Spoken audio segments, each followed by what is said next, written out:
Reborn as the Viking pirate king. Hey! Look who's back for more adventures. We love having you here to continue this story that keeps us all awake. Important note, all of this is pure fiction, so don't try any techniques you hear here in real life. Your neighbor might call the cops. This amazing novel and all its rights belong to the original author. We're just the ones giving it voice and drama. Are you enjoying the show? Prove it by subscribing to our YouTube channel and leaving that like that motivates us so much. And if you want VIP access to exclusive content, our Patreon is waiting with things you won't find anywhere else. Chapter 551 Night Battle, 3. So awaited the emerald evil fire outside the inn, his eyes bloodshot. If it had been a group of freeman bandits outside, they would have already retreated after such a display. For the Stygian priests, sand mummies weren't simply blown by the wind. They needed to hunt those chosen by the gods, possessing high concentrations of psychic energy, and then manipulate them immediately after their death, while their psychic energy still remained. This was how they could transform mortal flesh and blood into flowing sand. However, some knew that, having orchestrated such a scheme to lure them into the city, their opponents were no match for the freeman bandits, whose sole purpose was to survive. They must have fallen prey to a far larger and more complex conspiracy. Sure enough, the enemies outside showed no sign of retreat. Even after the first wave of sand mummies had been completely annihilated by the evil fire, a second wave of swirling sand swept in from the street behind the inn. This time, their target was the stables in the backyard. Damn it! We're just a caravan entering the desert seeking trade. Why are you killing us? Haha, why so many whys? God knows what these desert beasts are thinking every day. Why wouldn't they join the empire and enjoy the blessings of the Cinder King? Why do they have to stay in this god-forsaken place and eat sand? My great Arab empire is the most powerful country in the world. Despite their complaints, the porters continue their orderly transfer. 8 men remained in the front hall to keep the evil fire ablaze, while the rest followed and trotted to the stables in the backyard. His subordinates were right. This Styx priest was only attacking the front hall. He also possessed impressive tactical skills. Seeing the evil fire rising, he knew this battle would not be a quick one.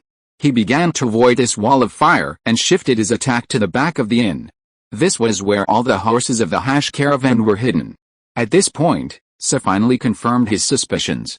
This mysterious man's ultimate goal was to kill all the members of the caravan. No wonder, in recent months, no caravans crossing the flowing sands have returned. They must have all perished within the Mbia oasis.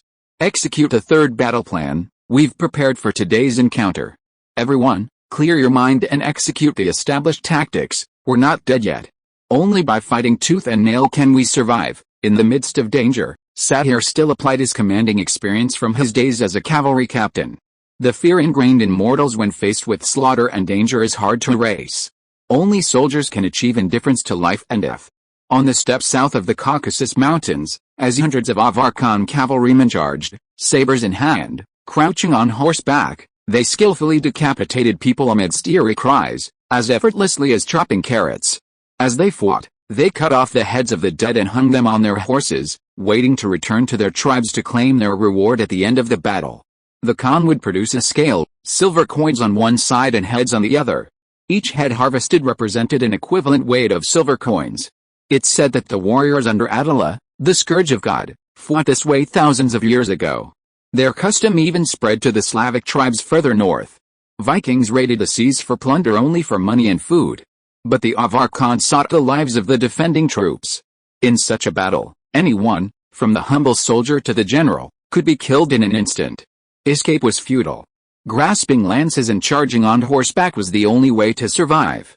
Years of fighting against a Tang dynasty swordsman on the Eastern Front had led an Arab general to develop an effective strategy. Once on the battlefield, each soldier must function like a worker bee in an ant colony. All soldiers would work together as a unified whole, leaving no room for individual thought. Without time for reflection, there was naturally no time for fear. The porters and laborers on standby rushed into the backyard, only to see a dozen sandstorms gathering near the stables, now pouring into them. Despite their wealth, the Mbia oasis wasn't so extravagant as to install glass in the stables. As yellow sand poured into the stable through cracks in the door and windows, and the rich elemental sand was about to recondense into human form, the Arab maids guarding the stable were already prepared. These women were not young ladies in their early 20s. The vast majority were between 30 and 40, desperate for money for various reasons. Most caravan merchants would not refuse female members. Partly because women were far more skilled and efficient than men in certain tasks. Partly because middle-aged women could also display courage comparable to men in times of crisis. Just before the elemental sand was about to condense into human form, the Arab maids gripped their sabers tightly. They strode to the windowsill and, instead of chopping at the sand mummy before them, raised their blades and struck overhead. Hanging from the wooden beams above their heads were several massive cowhide water bags. These large water bags were essential for caravan merchants navigating the Black Desert. Each bag could hold up to a ton of fresh water. Just as the sand mummies solidified into humanoid forms, a torrent of fresh water poured down, instantly transforming the dry sands into a pool of mud. Mortals, upon first encountering the sand mummies, are easily bewildered by their elemental forms and ungainly appearance. While these monsters possessed modest offensive power, they were impervious to even iron blades. Even more remarkable was their ability to instantly transform from elemental to human form, endowing them with immense resilience. However, the destruction of ancient Egypt was inevitable. Once familiar with these monsters' fighting styles, they proved easy prey. The simplest tactic was to pour water on them. Once their bodies were saturated with fresh water, the sand mummies instantly transformed into a soft, mushy mass. Unable to disintegrate smoothly into sand particles and escape, they could be dragged about at will, much like mortal bodies. Porters roared into the stables, draped ropes around the damp mummies' necks, and mercilessly dragged the monsters out. The mummies struggled desperately, but their strength was no match for the muscular Arabs. They dragged them all the way to the inn's entrance, where one damp mummy after another was thrown into the emerald-green flames. Soon, silence returned to the bustling inn. Chapter 552 Night Battle, 4. While the caravan members celebrated, Muhammad Hash, hiding alone on the rooftop, didn't smile. The sand mummies were merely weapons in the hands of the Styx priests. The impoverished freeman bandits would treat them with care and attention. However, for the wealthy high-ranking priests, losing dozens or even hundreds of these monsters wouldn't be a big deal. Evacuating the entire city to launch an ambush was beyond the capability of the bandits. Their attacker must be the ruler of this oasis. Without finding the hidden higher-ranking priest, the caravan members would remain under constant attack from the sand monsters. What just happened was only the first wave, and they had already expended so much resources just to neutralize it. Old Hash knew he had to hurry, or none of his brothers would see the light of day. He pressed his aching brow, raised his telescope again, and just as he was about to focus on the last nearby house, he felt a chilling, ghostly wind blowing from behind him. He didn't look back. Without hesitation, Old Hash flung his binoculars aside and drew his crimson saber from his belt. The clash of blade and axe produced a resounding hum, and a shower of sparks erupted from the dark crimson saber, illuminating the attacker's face in the darkness.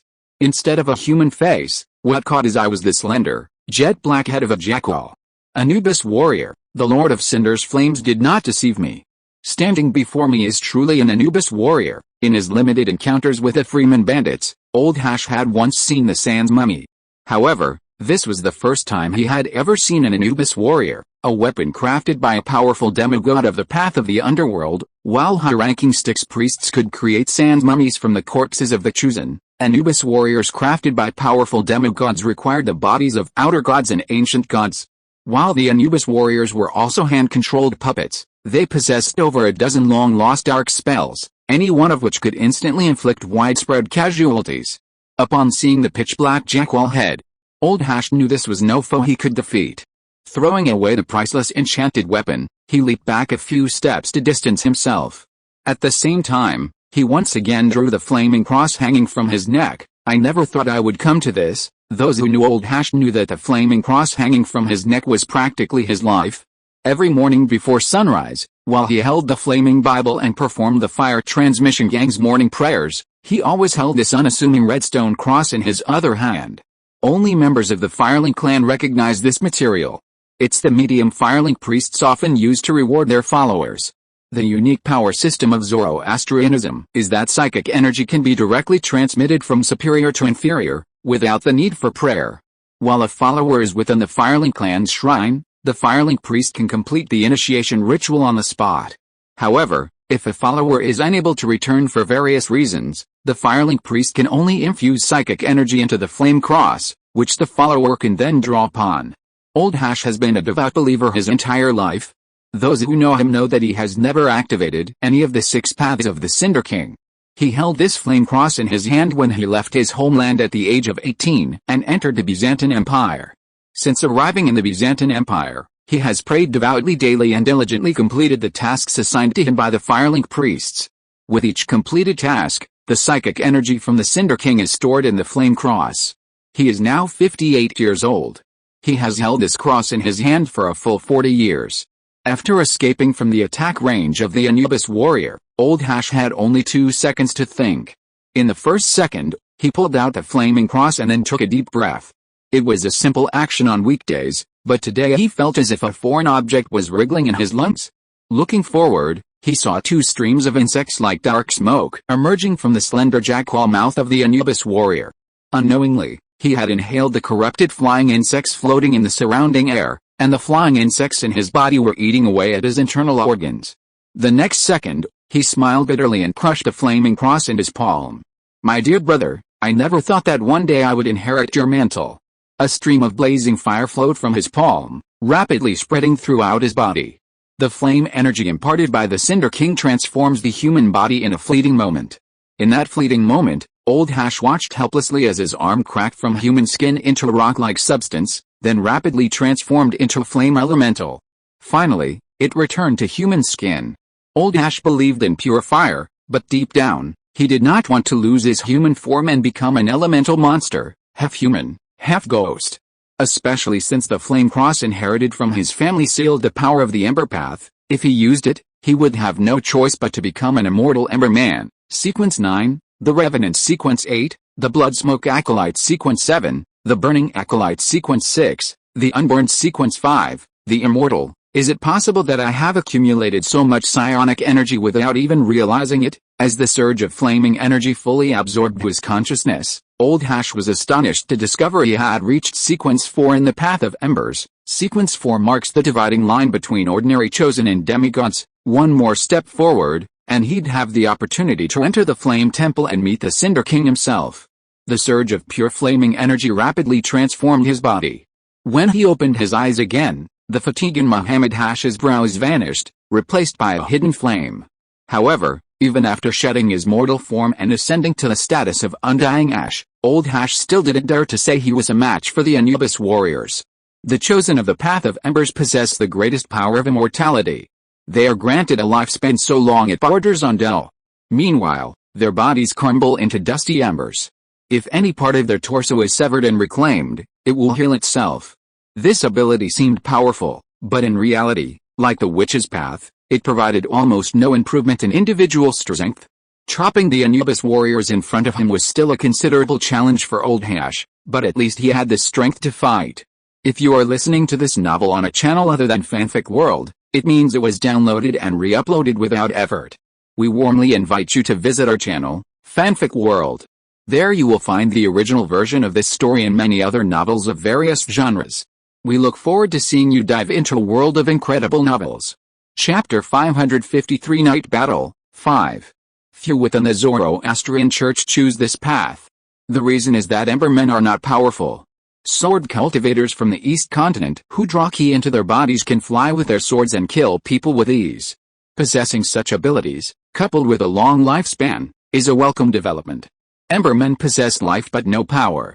They cannot wield fire magic like those of the Possessed Path, summon flaming steeds like those of the Fire Knight Path, or transform themselves into violent fire elementals like those of the Phoenix Path. Their only unique characteristic is their ability to live without food or water, like a rock. They can endure all manner of torture without feeling pain. Their combat abilities, however, are not much different from those of mortals.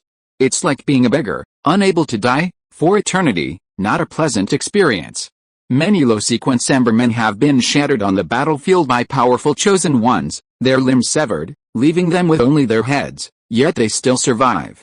In such circumstances, the power of the chosen ones becomes not a blessing, but rather a cruel torture.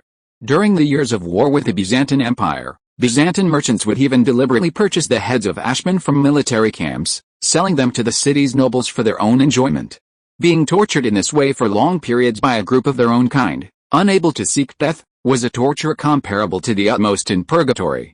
The flaming cross in old Hashi's hand came from his eldest brother. Back in his hometown of the Caspian Sea, his elder brother had been a fire priest at the fire shrine. Before his death, he had passed the flaming cross to old Hashi, already imbued with considerable psychic energy. In his youth, Muhammad Hashi had no understanding of the Emberman. He only knew that ascending to the Chosen One could change his fate, so he worked tirelessly to complete his mission and store the power he gained within. As he grew older, he finally understood the pitfalls of immortality. The psychic energy stored within the flaming cross was so immense that he found it difficult to part with it. It became a symbol of his grief for his fallen kin. But by then, the enemy was already upon him. The only way to survive was to ascend. In old Hash's wildest dreams, he never imagined he'd one day find himself wielding a saber like a Viking berserker, slashing at a monster. But this was the battle he was engaged in.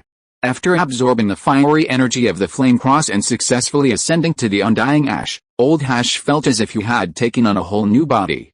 The decaying flies he'd absorbed were instantly incinerated to ash by the intense flames within him. After discovering his first wave of attacks had been neutralized, the Anubis warrior's slender jackal face remained expressionless. He drew the jet-black scimitar hanging from his waist and swung it with all his might, striking old Hash's neck. The scimitar struck accurately, with a resounding sound like an axe striking rotten wood. As for old Hash himself, his slender frame was only sent flying halfway before he regained his footing. On the inn's rooftop, in complete darkness, the two men, each swinging their weapons, engaged in a close-quarters exchange of attacks, with no defense at all.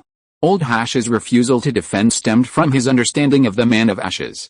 A chosen one possessing this divine power possesses a body as hard as steel.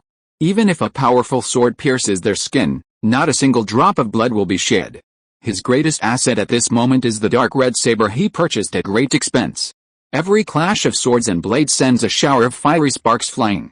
If he manages to penetrate the defenses and strike an Anubis warrior, the searing blade will leave a trail of gruesome wounds across his flesh.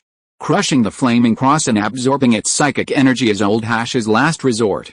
Unless desperate, he will not transform himself from a mortal into an elemental monster. But the one standing before him now is, after all, a fallen god. During the heyday of the ancient Egyptian Empire, the eastern continent was still ruled by the Yan and Wang emperors.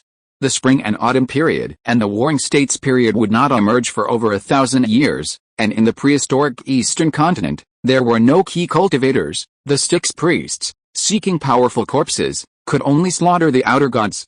Each Anubis warrior was forged from the body of a god. Even after ascending to the status of undying ashes, old Hash still had no confidence he could defeat the foe before him.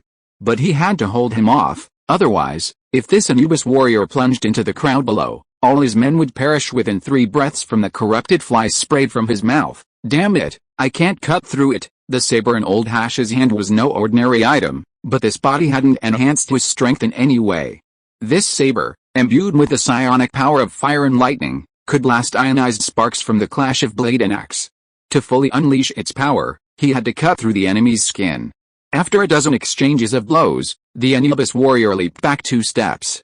On either side of the slender jackal head, old Hash could see its eyes darting around. The outsider's legends were true. This creature possessed independent consciousness and the ability to think, just like humans. Sheathing the jet-black scimitar in his hand, the Anubis warrior howled to the heavens. This time, what erupted from his slender jackal head weren't corrupted flies, but palm-sized golden beetles. Flying and crawling, the beetles swiftly approached old Hash. Once within reach, they deftly burrowed into his clothing, then dug through his flesh and burrowed into his body. However, old Hash had already reached sequence 4. His skin was as hard as rotten wood, and his internal organs had been transformed into pure fire energy. The beetles, upon entering, were instantly melted to ash by the terrifying heat. After the Anubis warrior's second attack was neutralized, the monster gazed toward the horizon, narrowing its eyes, as if listening intently. Old Hash knew it was the Stygian priest, secretly directing the attack, sending the monster instructions. A moment later, the Anubis warrior looked at old Hash again. This time, he revealed 2 inky black palms. Old Hash knew he was in deep trouble. Stygian priests excel at operating in darkness, largely because it effectively conceals the movements of Anubis warriors. Even though he had already locked sights on the dark figure, Old Hash still didn't see how it instantly slid behind him. But this time, the monster used the right tactic. It grasped Old Hash's wrist with one hand and his neck with the other, then pulled. Although the Ashman's sensitivity to pain was minimal, the immense force still threatened Old Hash with a threat of death. The monster's grip tore his arm apart, swiftly separating it from his body. Freed from his torso, the remaining arm crumbled like charcoal in the Anubis warrior's palm, quickly turning to ash. Old Hash had, after all, reached sequence 4. Though the Ashman wasn't powerful, he possessed a vast reservoir of psychic energy. He could sense the psychic energy surging like scorching magma, rapidly forming a new arm. However, this time, the Anubis warrior's target was his head. A pitch-black hand gripped his neck tightly. His skin, textured like wood, was breaking under the immense force. Old Hash swung his saber with all his might, slashing at the Anubis warrior's arm.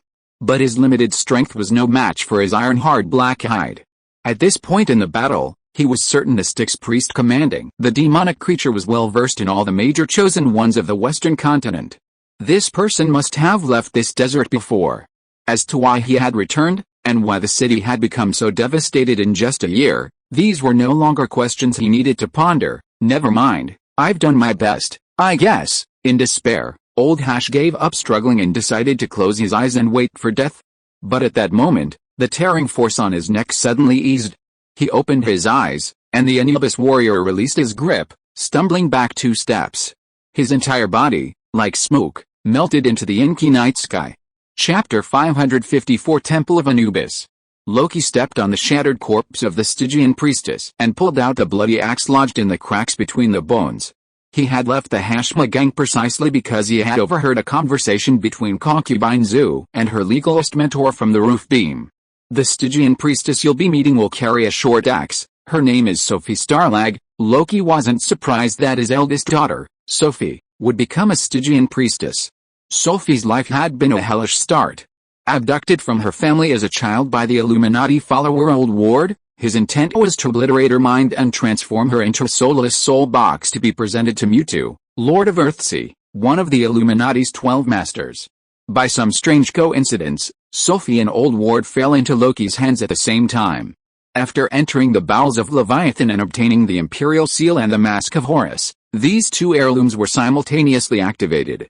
Pharaoh Nefertiti began to inhabit Sophie's body, teaching her the mystical powers of the temple priests.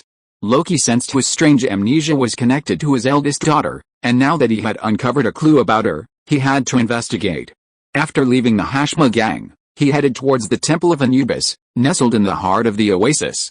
The night sky was starless and moonless, and not a single light was on in the city.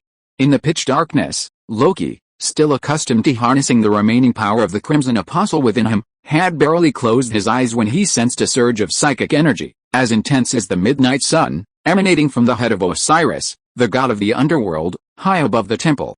With 3 quick leaps, he reached the temple's summit, only to be met by a Stygian priest, breathlessly casting a spell.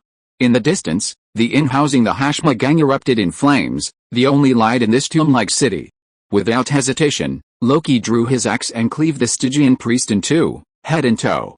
After the ethereal spiritual energy in the air vanished, his massive statues had leaped down, standing before the pitch-black temple gate. As expected, the gates of the Temple of Anubis were tightly shut, but this couldn't stop Loki, blood axe in hand. He cut a clean, sharp reach through the cast iron gate and slipped through. The inner hall, ablaze with light, was a world apart from the pitch-black city outside. A smooth marble passage stretched dozens of meters. Silently lining either side stood the pharaohs who had once ruled this desert. The one closest to the doorway was graceful. The goose-yellow marble was exquisitely carved, depicting a woman draped in gold, seated on a throne. Numerous later accounts of her were written about her. Cleopatra VI, the last Egyptian empress, known as the flower serpent of the Nile. Ancient Egypt's construction technology far surpassed that of any civilization of its time. Even in the 21st century, scholars of ancient civilizations continue to debate the age-old question of how the pyramids were built.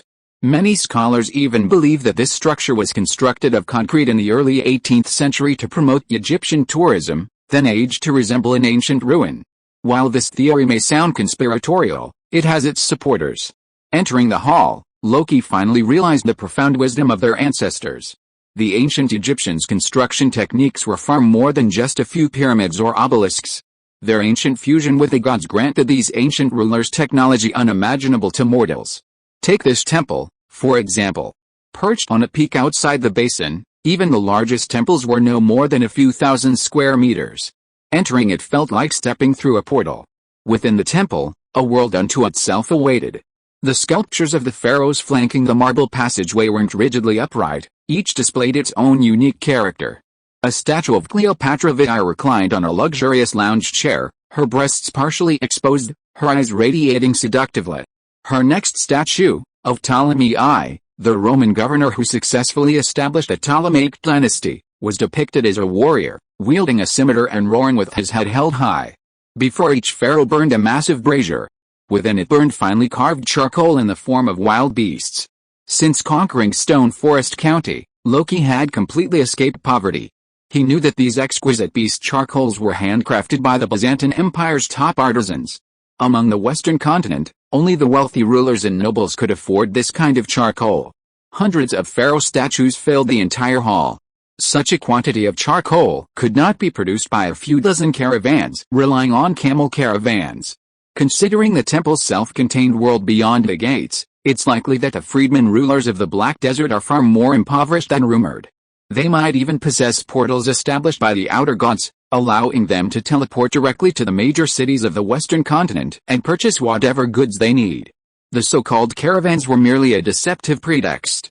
In the Middle Ages, ordinary people had no television, no radio, and no newspapers. The amount of information they received in a single day was extremely limited, and their knowledge of the outside world was limited to hearsay. Rulers could do whatever they wanted to manipulate their ignorant subjects. In Scandinavia, the O'Sullivan family collaborated with the Illuminati, using the blood of corrupted monsters to create a potion of corruption, mass-producing chosen ones for sale. In the English Isles, Wessex, leveraging its geographical advantage, ruthlessly exploited the people of the other 6 kingdoms, then shifted the conflict to France across the strait. In the heart of the Black Desert, the rulers of the Mia Oasis could easily have created a portal, allowing free people to seamlessly connect with Mediterranean civilization. However, they concealed this information, continuing to fabricate the fact that they were living in a remote corner of the world. I imagine that the Byzantine scholars, upon entering the temple's antechamber, must have known what awaited them. Then the question arises, where are the legalist assassins and the Byzantine scholars now? The empty temple was silent. The faint light from the burning animal charcoal couldn't allow him to see very far. He slowly walked to the center of the temple, closed his eyes, and radiated his spiritual awareness. Then he leaped up, rushing towards the deep darkness above. Chapter 555 Temple of Anubis, 2. All living things emit psychic energy fluctuations as long as they live. This was later called thermal radiation. Within the dim temple, Loki's path was directed toward these faint ripples of psychic energy. He had only ascended to sequence 8 through the red god path of the Crimson Creator. Within the blood mist illusion, King Rafisur crushed an ancient beast, and the body custom made for him still imbued him with the immense power of the Chosen.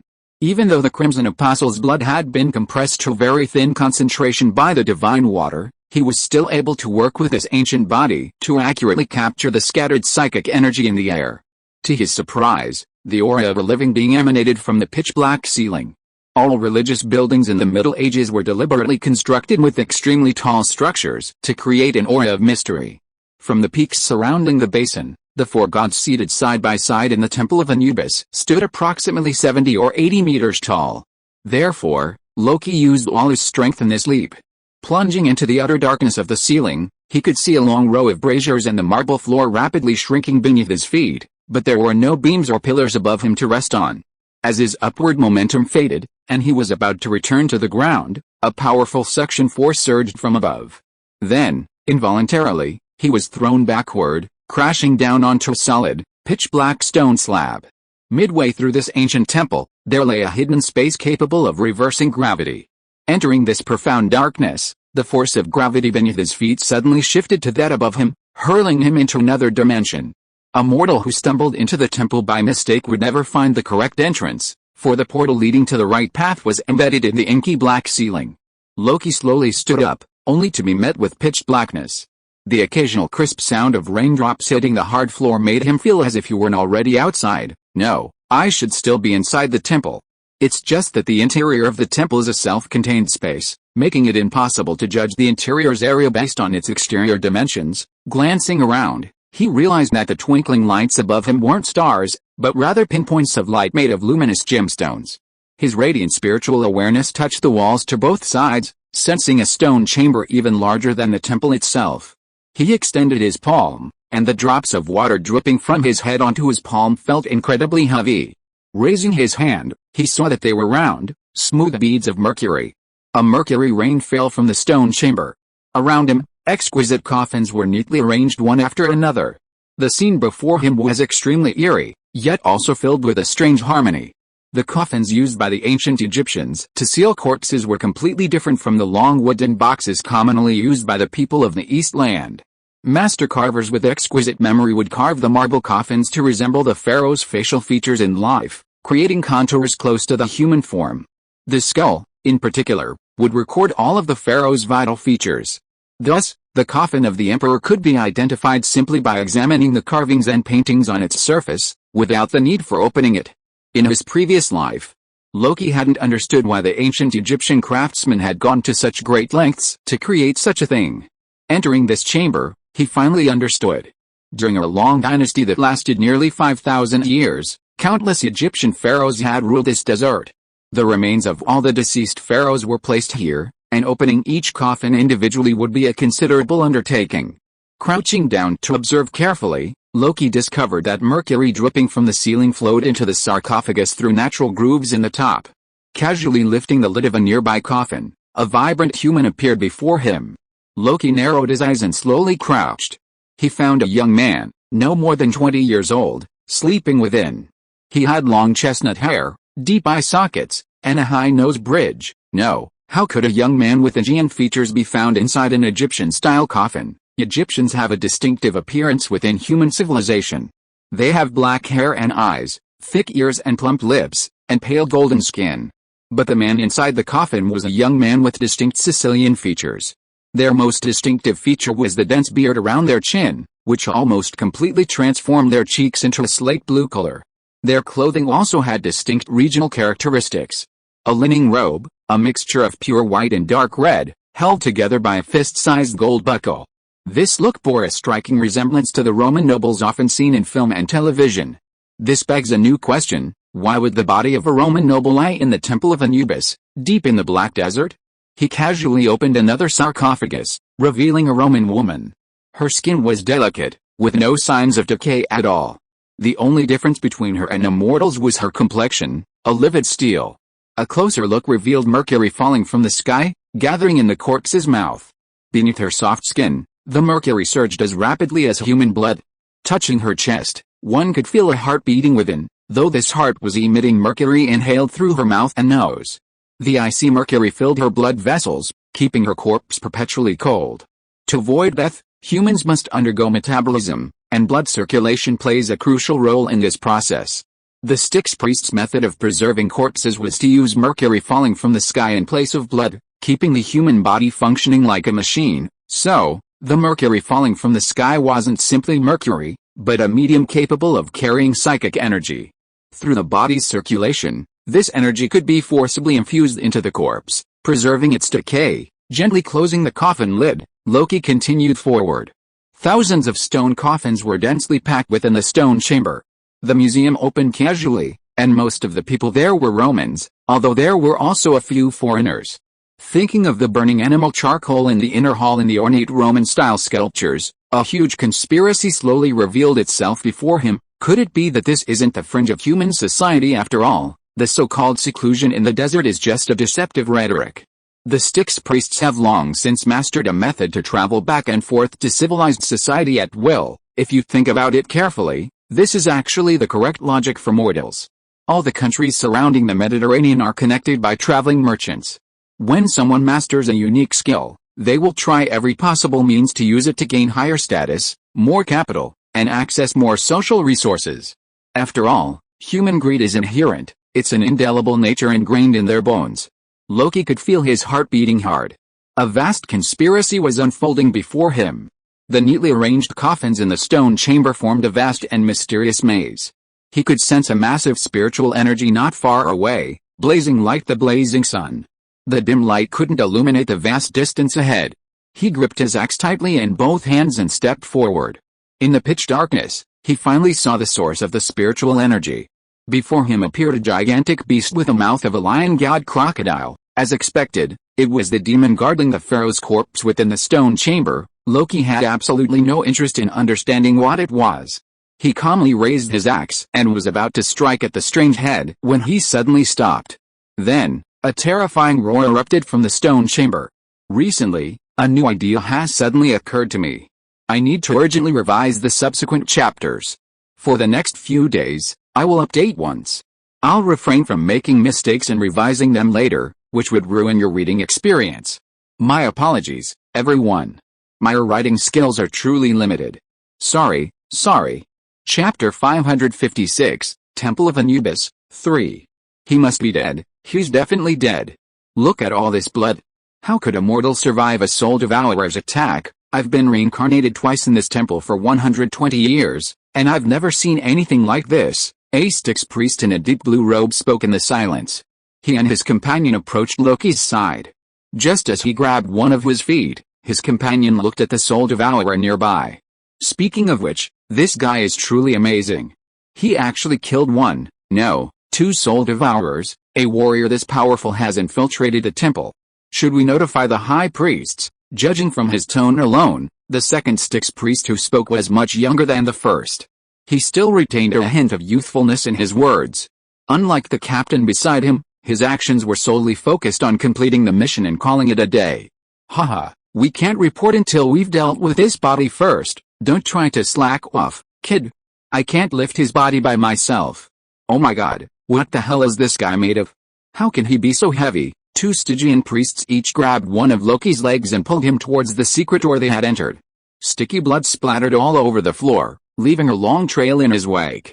Surprisingly, the mercury raindrops falling from the sky seemed to have some kind of blood-absorbing ability. It soon washed the blood away from the ground. The remains of the two soul-devouring beasts were quickly corroded by the mercury raindrops, imbued with abundant psychic energy. Unlike Loki, who was dazed and fumbling around like a fly, the two Stygian priests were clearly familiar with the layout of this strange temple. After a few twists and turns, dragging the heavy Loki through several halls, they finally arrived at an operating room filled with cages. Once inside this secret room, Loki, having been dragged all the way, slightly opened his eyes. Inside the room containing the sarcophagus, Loki saw two enormous monsters emerge from the darkness and charge towards him. He immediately understood. He hadn't stumbled into this chamber by accident. He had been summoned. Upon discovering Loki's unauthorized entry into the Temple of Anubis, the occult observer realized his strength was beyond their reach and, therefore, deliberately emitted a wisp of psychic energy, luring him toward the room where the monsters were patrolling.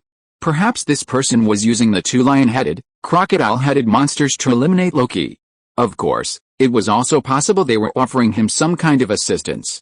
After figuring this out, and considering the Illuminati's familiarity with his actions, in a split second, he decided to do something he had never done before: feign death. In every version of the Bard's Tale, Loki Starliger is a fearless warrior. In Scandinavia, he faced the Duke's 500-man private army with only 30 hunters. In the far north, he defeated the Great Old One, Leviathan, with only 4 men. In Frostwater Village, he somehow managed to massacre 1,200 English sailors within the village. Similar incidents were so numerous that outsiders subconsciously associated his name with powerful gods of war like Odin and Thor. No one could have imagined that such a man could feign death. This was a huge blind spot. Furthermore, Loki possessed an advantage in feigning death that no mortal could match. Relying on the body of an ancient man, he could hold his breath for extended periods and even control his heartbeat, slowing it down and lowering his body temperature. He did this out of necessity. The Byzantine scholars and legalist apprentices had followed the Styx priests into the Temple of Anubis when they entered the city early that morning. But now, it was nearly midnight. The temple was a world unto itself. If he continued to wander aimlessly in this strange space, even if he swung his axe and chopped down every enemy who blocked his path, he wouldn't have far to go without being able to discern the path. But time was no friend. After becoming a corpse, Loki judged that the shadowy watcher would most likely send someone to collect a body. Following their footsteps would increase his chances of finding the apprentice of the school of law. Sure enough, upon entering the stone chamber filled with cages, he sensed a familiar psychic surge. Slightly opening his tightly closed eyes, he saw the Byzantine monks imprisoned within. Mergwin, Hodswelsh, and Fire Third Master, all unconscious within their cages, uttering no sound. "Hey, how much do you think we can fetch for these hostages? Haha, what's the big deal? But I bet the Patriarch will treat us well this time." Don't be fooled by the charlatans of the holy bishops, wielding their staffs and wearing their high crowns, who appear respectable on a daily basis.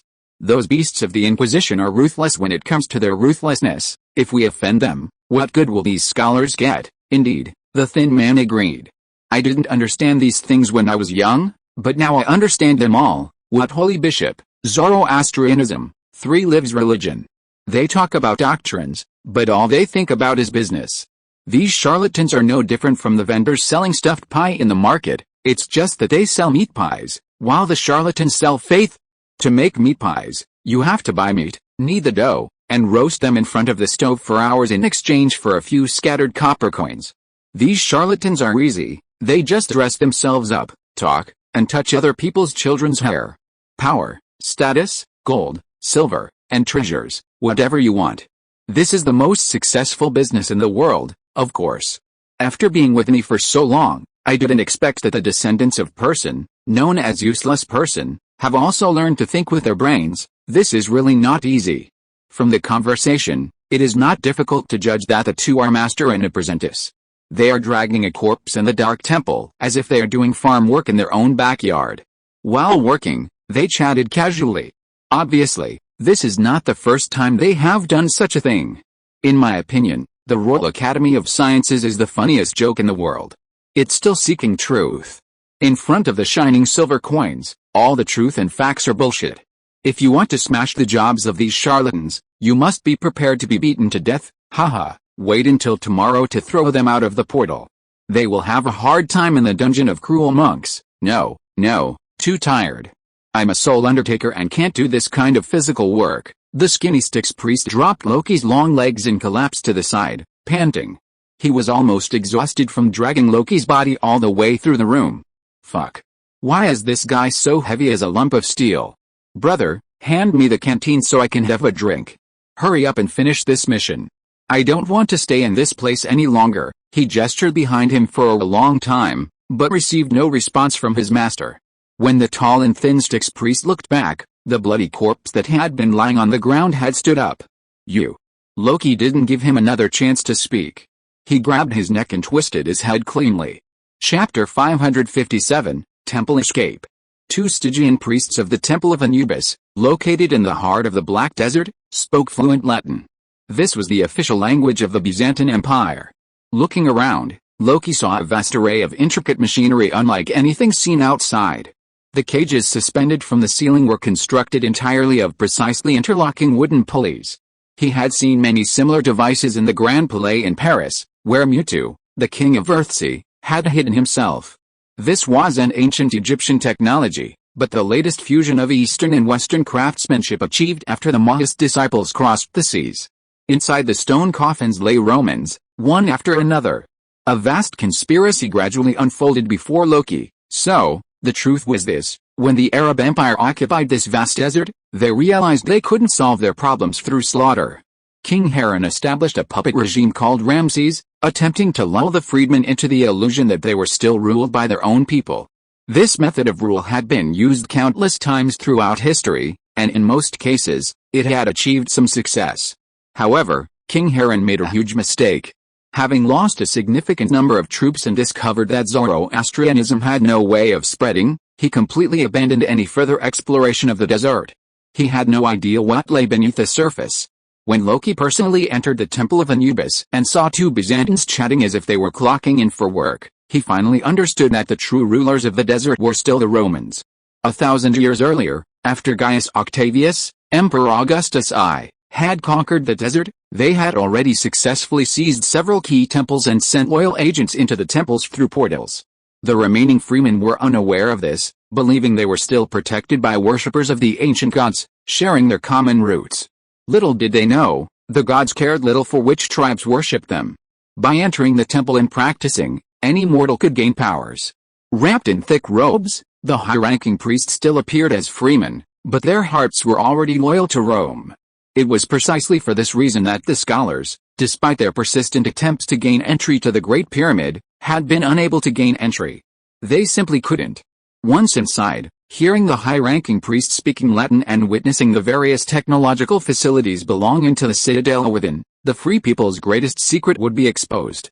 Meanwhile, it was easy to imagine the scene he encountered when he first led Sophie and Nefertiti back to the desert. The pharaoh believed those still surviving in the desert were her own people, unaware that they had secretly pledged allegiance to someone else. Sophie had to go to incredible lengths to save her own life. Damn it, I should have known better. Loki slapped his head in frustration. The lizardman, seeking to secretly rule the world, would undoubtedly find the thickest tree to hide within. There was no more obvious target in the entire Western continent than the Byzantine Empire. Turning to look at the caged scholars, Loki knew he had to find a way to get them out. The Byzantine Empire undoubtedly had Illuminati agents within it, but it certainly wasn't completely dominated by the Order. If Byzantine Emperor Michael II were a member of the Illuminati, he would have known that the scholars entering the Black Desert would reveal its secrets and would certainly not have signed their clearance documents. This Illuminati agent, able to secretly rule the freedmen under the patronage of the Byzantine Empire, held a high position. At the very least, he was one of the elders in the Senate. From the conversation between the two Stygian priests, it was also revealed that there were also Illuminati lizardmen within the Holy Church.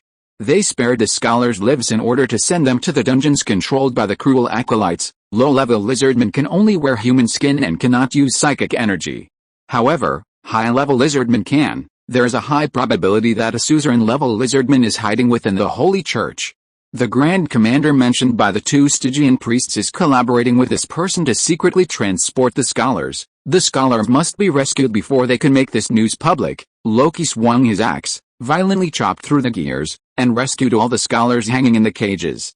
The Stygian priests, hoping to hand them over to the Holy Church, spared their lives, only writing a spell on their foreheads to keep them unconscious.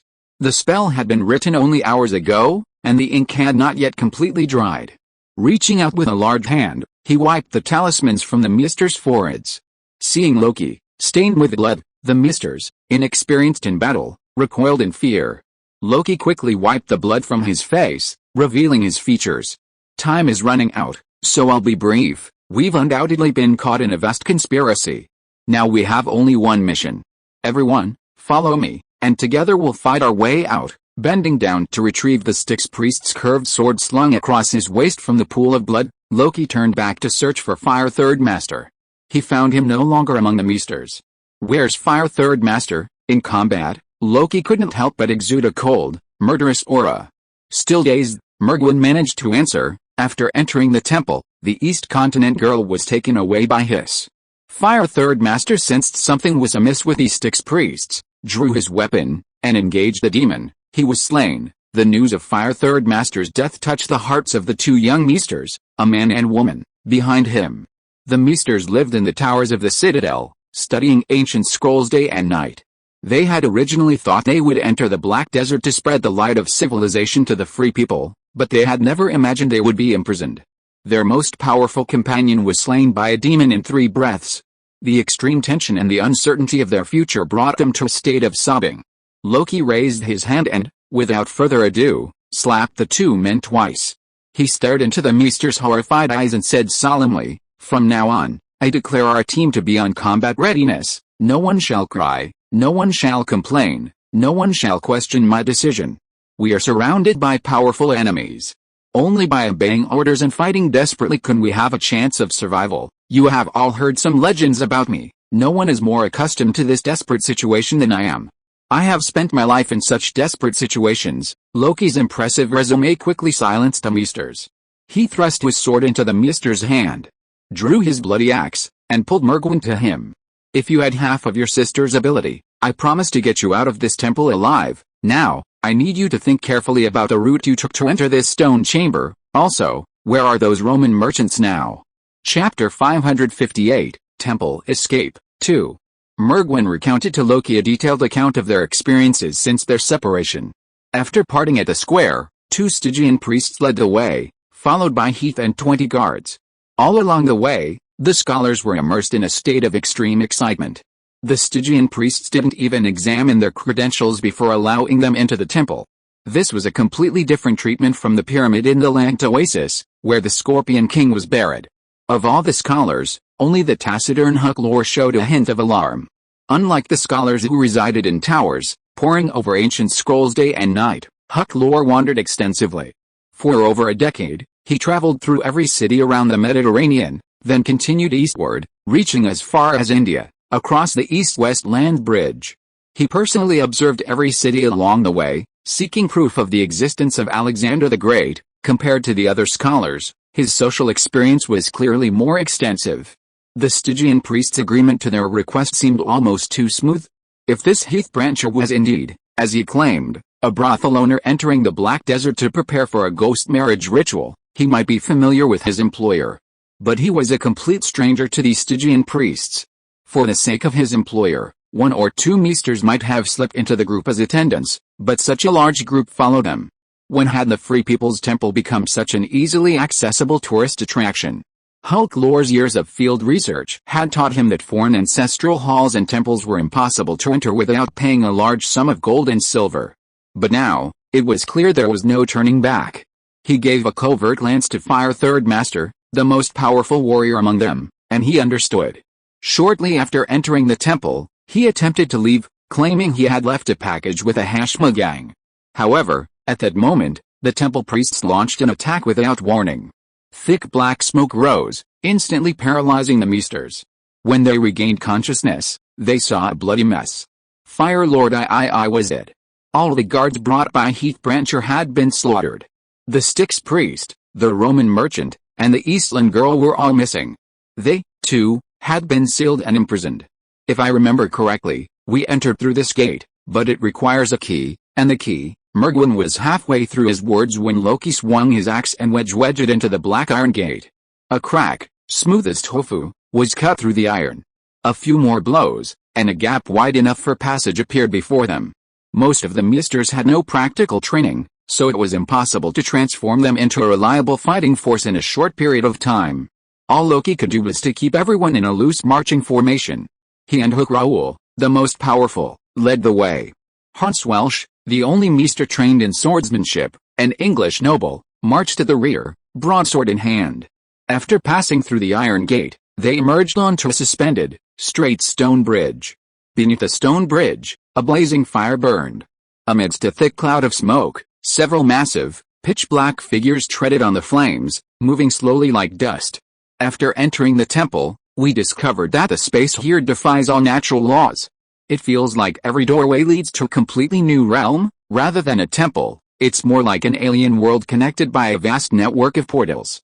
Every time you open a doorway, you enter a new mustard seed dimension. For example, the flames and shadows beneath this stone bridge are unlike anything on this planet. Loki peered down, only to see gigantic creatures moving slowly like smoke and bizarre plants resembling streams of solidified fire.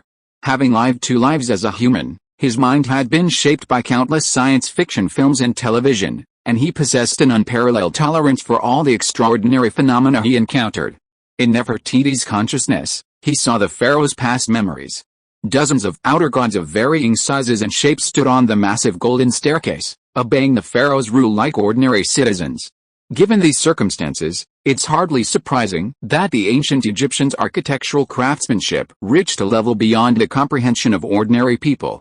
Even in his 20-plus years, Loki had discovered the watery city portal forged by the Scarlet Creator and the Asgard portal forged by the Aesir in the remote Scandinavian peninsula. Ancient Egyptian history spanned over 5,000 years.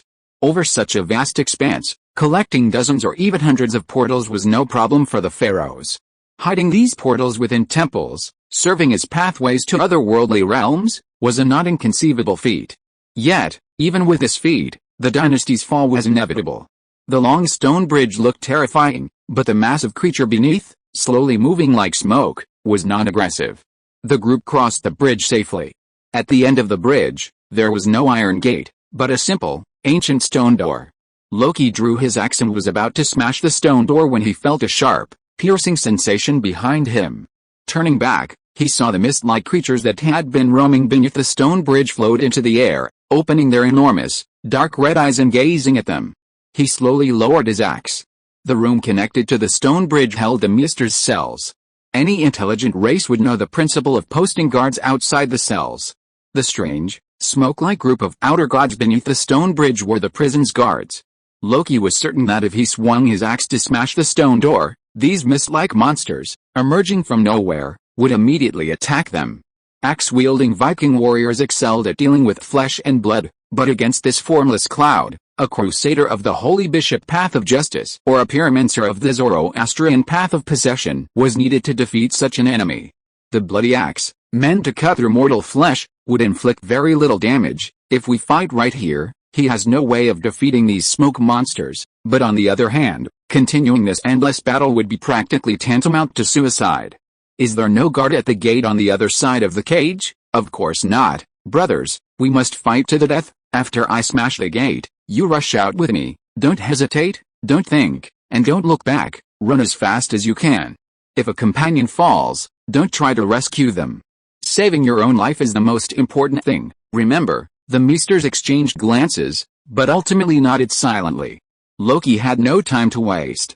He raised his axe and struck the stone door with all his might.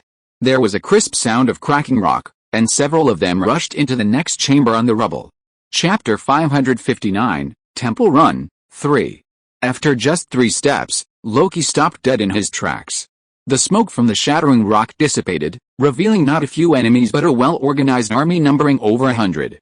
The worshippers of the 5 great temples of ancient Egypt, the Temple of the Scorpion, the Temple of the Sphinx, the Temple of Ammon, and the Temple of Horus, had gathered there. They wore robes of varying colors and wielded a variety of strange weapons. They all faced a dark pond. The 30 or so strong men the Hashma caravan had brought from the Scorpion tribe were tied up in the center of the pond. Directly in front of them lay Heath, Zufei, and other legalist followers who had separated from the caravan. They were bound to a strange cross, their arms spread out, their bodies wrapped in linen shrouds. When Loki's shattered stone gate appeared before them, shrouded in smoke and rubble, the worshippers continued chanting incantations facing the pond. It was clear they were unprepared for Loki's sudden appearance. The two sides stared at each other for 3 seconds. Then, when those mist-like monsters with a single crimson eye emerged from the stone gate, Loki knew he had no way to retreat. Maesters, follow me. When the brave meet in a narrow road, the victor prevails. Let's fight our way through. Drawing his great axe, he transformed into a whirlwind of dark crimson wind. The sharp blade of the blood axe, punctuated by a shower of blood, cut through every ancient god-believer in his path. He didn't charge toward the gate, for the psychic energy surged even more intensely from beyond. Hundreds of battles since birth had cultivated his astonishing battlefield intuition. It told him the most likely strategy was to rush to the side of the Fosgul disciples and rescue them from the clutches of the temple priests. Once the battle began, casualties were inevitable. Caught in a battle of this magnitude, the Byzantine Maesters, with no combat experience, would have little chance of survival unless they possessed exceptional luck. Screams of agony echoed from behind, but Loki made no attempt to turn back to rescue them. Saving injured comrades on the battlefield, that's all just toxic chicken soup from movies, TV, and literature. After decades of wielding the axe, battling humans and outer gods, Loki had come to a simple truth: only by slaughtering the enemy more quickly could he save more of his comrades. With this in mind, he charged like a mad buffalo, charging into the heart of the enemy formation with all his might. The bloody axe slashed, sending thick blood splattering, instantly transformed into bloody mist by the remaining crimson apostle bloodline within his body. The already pitch-black temple chamber was almost completely sealed off, and the thin bloody mist quickly thickened with a rapid slaughter. Fighting in this illusory realm, the chosen ones of the Crimson Creator were nearly invincible. The fall of the ancient Egyptian kingdom had fundamental causes. The old gods' followers in the Black Desert employed poisons, manipulated puppets, or cast light spells. Among the 5 great temples, the chosen ones of the Temple of Ammon possessed slightly stronger defensive capabilities. The chosen ones of the other temples possessed distinct offensive abilities. But their physical defenses were no different from those of mortals. Thousands of years ago, living in the desert, their enemies were all worshippers of evil gods from the surrounding tribes.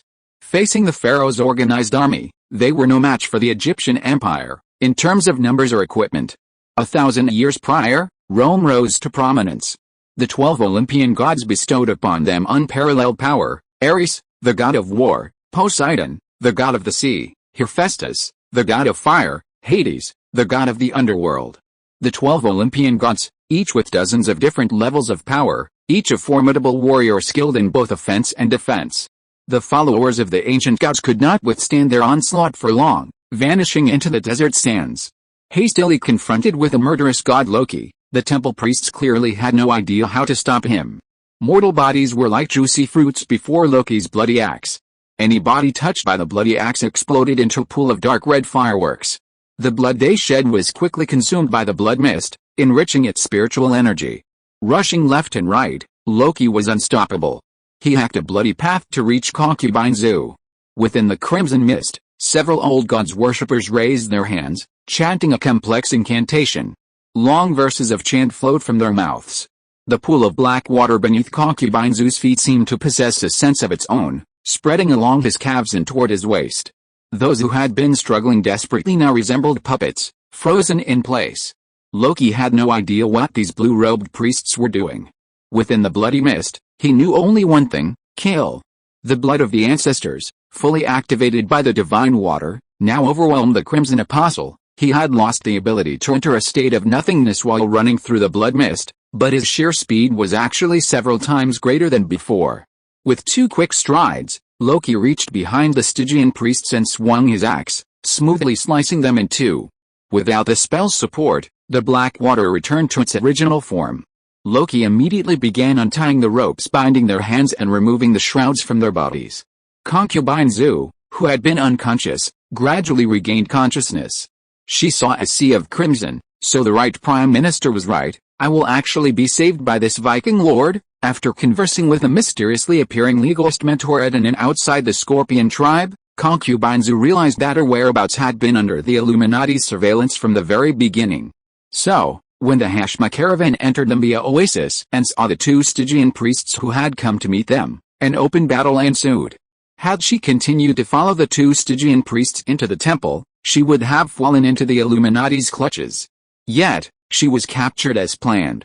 This was because the first sentence in the secret letter the mentor had handed her was, "You will be captured by the Illuminati, and then rescued by Loki." Out of unconditional trust in the school, concubine Zoo walked right into the trap.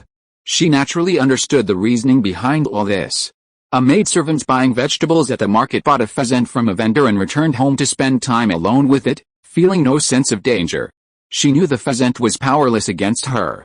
Ever since her meeting with Fitzroy, the Lord of Twilight, concubine Zoo had been manipulated by her Foz mentor to appear rather foolish and idiotic. All of this was designed to trick the Illuminati leader into thinking she was a silly, cute pheasant, thus inducing a sense of arrogance. Only in this way could they achieve their ultimate mission. Entering the temple, she offered a brief resistance before being captured. Concubine Zoo knew she could die, but every action by a Foz assassin was a gamble. And this time, their target was even greater than any previous one. Upon regaining consciousness, she was greeted by a thick, dark mist of blood. A large hand grasped her chest and roughly pulled her close. Then, she saw Loki's face, completely cloaked in blood. "I know you're a Phagia assassin, no time to explain. Hurry and save your men, save as many as you can. We don't have any more time to waste." Concubine Zoo unsheathed the thin knife from her arm and neatly cut through the ropes bound to Green Eyebrow. Wiping off the dark rune on Green Eyebrow's forehead, she turned back to rescue Tenkai and I. Just as she was about to rescue Heath Brancher, a wisp of fine yellow sand, as nimble as a sand snake, suddenly appeared beneath her feet. The sand nimbly coiled around her right leg, appearing before her eyes without warning, and then instantly transformed into a withered head. Concubine Zoo swung her thin knife through the air, but the head, like a phantom on the waves, swept away the wisps of sand with one blow, then quickly solidified into the shape of a desiccated mummy. "Damn it. That annoying bitch is here again. Let's not save the rest. Let's retreat." Loki knew that when the sand mummies and Anubis warriors entered the battlefield, no matter how strong his personal combat skills were, he would have to retreat. The yellow sand mummies were virtually indestructible to physical attack.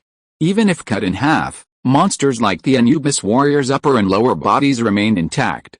They could only be defeated if their perpetrators were found. But with nearly 100 hearts beating within this sealed stone chamber, even if they fought until tomorrow, they might not be able to find the perpetrators hiding in the corners. The Vikings had no aversion to abandoning their comrades on the battlefield, cutting their losses. Their ancestors' combat experience taught them that hesitation would lead to total annihilation. He wanted to save more people, but time was running out. If you are listening to this novel on a channel other than Fanfic World, it means it was downloaded and re-uploaded without effort. We warmly invite you to visit our channel, Fanfic World. There you will find the original version of this story and many other novels of various genres. We look forward to seeing you dive into a world of incredible novels. Chapter 560, Temple Run, 4. Loki, leading the Byzantine scholars, suddenly smashed through the stone gates and rushed to the scene where the temple priests were casting spells. This was truly beyond their expectations. The slaughter was sudden and unpredictable, and when the blood mist spread without warning, the temple priests were indeed thrown into brief panic. However, the confusion lasted only a moment. The rulers deep in the Black Desert appeared to be free men, but in reality, they had long since become members of the Illuminati hidden within the Byzantine Empire. The Illuminati's greatest loss in recent years was the death of Mewtwo, king of Earthsea, one of the 12 lords, at the hands of Loki. No one understood Loki better than the Illuminati. The rising blood mist looked terrifying, but the true fighting force within it was only Loki himself. All the Illuminati followers present were mid to high-level chosen ones. After the initial confusion, they quickly recovered and began to use their numerical advantage to fight him. At this point in the battle, Loki knew that he could no longer expand his victory. If he ran now, with a bit of luck, he might be able to escape. If he delayed any longer, everyone would surely perish in the encirclement of the old god's followers. Run, move quickly, and try to stay behind me. Ignore the others around you. Whoever escapes will be saved. The blood mist illusion greatly enhanced his perception. After detecting the hall's exit, Loki swung his axe and charged towards the gate. Amidst a bloody hail of broken limbs, he could only ensure that concubine Zu kept up with him. There was no other way. With Loki's abilities, escaping alone would not be difficult. After chopping the Styx priest to pieces with his axe atop the Temple of Anubis, if he had returned directly to the inn to find the hash horse caravan, they might have already mounted their horses and left them via Oasis. But he couldn't leave. His eldest daughter, Sophie, was still within the temple. Hiding in the rafters, he overheard concubine Zu's conversation with the legalist mentor, and from their conversation, he understood that Sophie was the legalist's contact person. Their detention undoubtedly stemmed from a failed attempt to contact Sophie. The only possible way to find Sophie was to bring this legalist assassin with him. Lord Loki, don't be ridiculous. I know you're a legalist assassin, no time for explanations now. Let's fight our way out of this encirclement, and then you can tell me how to contact your undercover agent. The Illuminati had its own unique methods for cultivating followers, especially now that their respective leaders had penetrated the core of power within major nations. Lizardmen at the leader level were not only adept at using psionic powers, but their immense lifespans also granted them wisdom unmatched by ordinary humans. Each leader could mobilize vast resources, and relying on the Western continent's advanced technical and tactical training methods, the Illuminati's army was effectively deployed against Loki. The Yellow Sands mummies and Anubis warriors, capable of serving as human shields, stood in the front row. Behind them were sneak attackers, akin to mid-range assassins, who exploited every opportunity to fire poison-coated hidden bolts from their crossbows. Farther away, a sun priest wielding a scepter manipulated the light, obscuring his vision. When he finally reached the outline of the gate, Loki was nearly exhausted from his fierce slashing. Along the way, he discovered a harsh truth. He seemed to have overestimated the abilities of this legalist assassin. He had risked numerous dangers by charging right into the heart of the encirclement of the old god's followers to rescue concubine Zu, hoping to leverage the legalist apprentice's formidable combat prowess. Unexpectedly, she followed Loki along the way, and the few strikes she made against the monsters inflicted minimal damage. Instead, she sustained several wounds herself. Loki couldn't fathom the thinking of these legalist assassins. In his view, a professional killer skilled in poison, pistols, and daggers, thrown into a hail of bullets and artillery shells, wouldn't have much better chances of survival than an ordinary soldier. Medieval assassins were clearly similar, lurking in the shadows, only to strike the fatal blow at the opportune moment. This was their method of combat. A direct battle against hundreds of chosen ones would require the bravest Vikings. Not to mention the vast expanse of cultivators capable of channeling ki into their bodies across the Eastern Tang dynasty. The outer gods and ancient gods were practically exterminated centuries ago, and most mortals in the Eastern continent likely haven't even seen a few chosen ones in their lifetimes. Even if concubine Zhu was useless, he had to bring her along. Only with her could he find his eldest daughter and learn what he had endured during these 13 years of absence. As Loki finally approached the outline of the gate, his strength was nearly exhausted from his fierce hacking. Amidst the thick bloody mist, he sensed no one ahead. Bracing himself, he wiped the flesh and blood from his face. Reaching out with a massive hand, he grabbed concubine Zhu from behind. As he neared the gate, a red-eyed demon with a black, misty body appeared before him. From its appearance alone, it resembled nothing like any living being on Earth. But the Illuminati had their reasons for using them to monitor the prison and the noble coffins deeper within the prison area. Damn it, whatever you are, if you dare stand here, you'll have the guts to take my axe. Gripping the axe tightly, Loki squeezed the last ounce of strength from within. Just as he was about to leap and strike the giant scarlet eye, he suddenly felt a wave of exhaustion, deep within his soul. He hadn't felt anything like this since he began fighting with a hatchet at the age of 8. Stumbling, he struggled to his feet and looked up at the strange scarlet eye before him. The monster, like a cloud of floating smoke, possessed no means of attack, but simply looking into that crimson eye would rapidly paralyze the most vital organ in a mortal's body, the nerves. Sure enough, there are still so many mysteries in this world that remain undiscovered by mortals. What a shame. Loki was now only 3 steps away from the gate. But the narrow distance felt like a chasm. Paralyzed and numb, he couldn't even stand. Without the support of his main body, the blood mist that filled the stone chamber gradually dissipated. When everything returned to calm, Loki could see that only Zhu Fei, Green Eyebrow, Tankai and I, and 3 Byzantine scholars were following him, Mergwin, Hanswelsh, and the mysterious Haklor. All 6 were covered in blood and wounds. As for the others, they had all perished in the battle. Grand Commander, please leave them to me. It was a voice that was utterly unfamiliar, yet vaguely familiar. But the giant crimson eye was almost 2 meters away. The closer it got, the more severe the feeling of weakness, emanating from the extension of his marrow, grew. Loki was now so paralyzed that even a simple movement like turning his head was impossible. He could only see a slender figure emerging from the crowd, huddled on the ground. He could not see her face. He could only see the hand axe hanging by her side on a delicate bronze hook. He recognized that axe.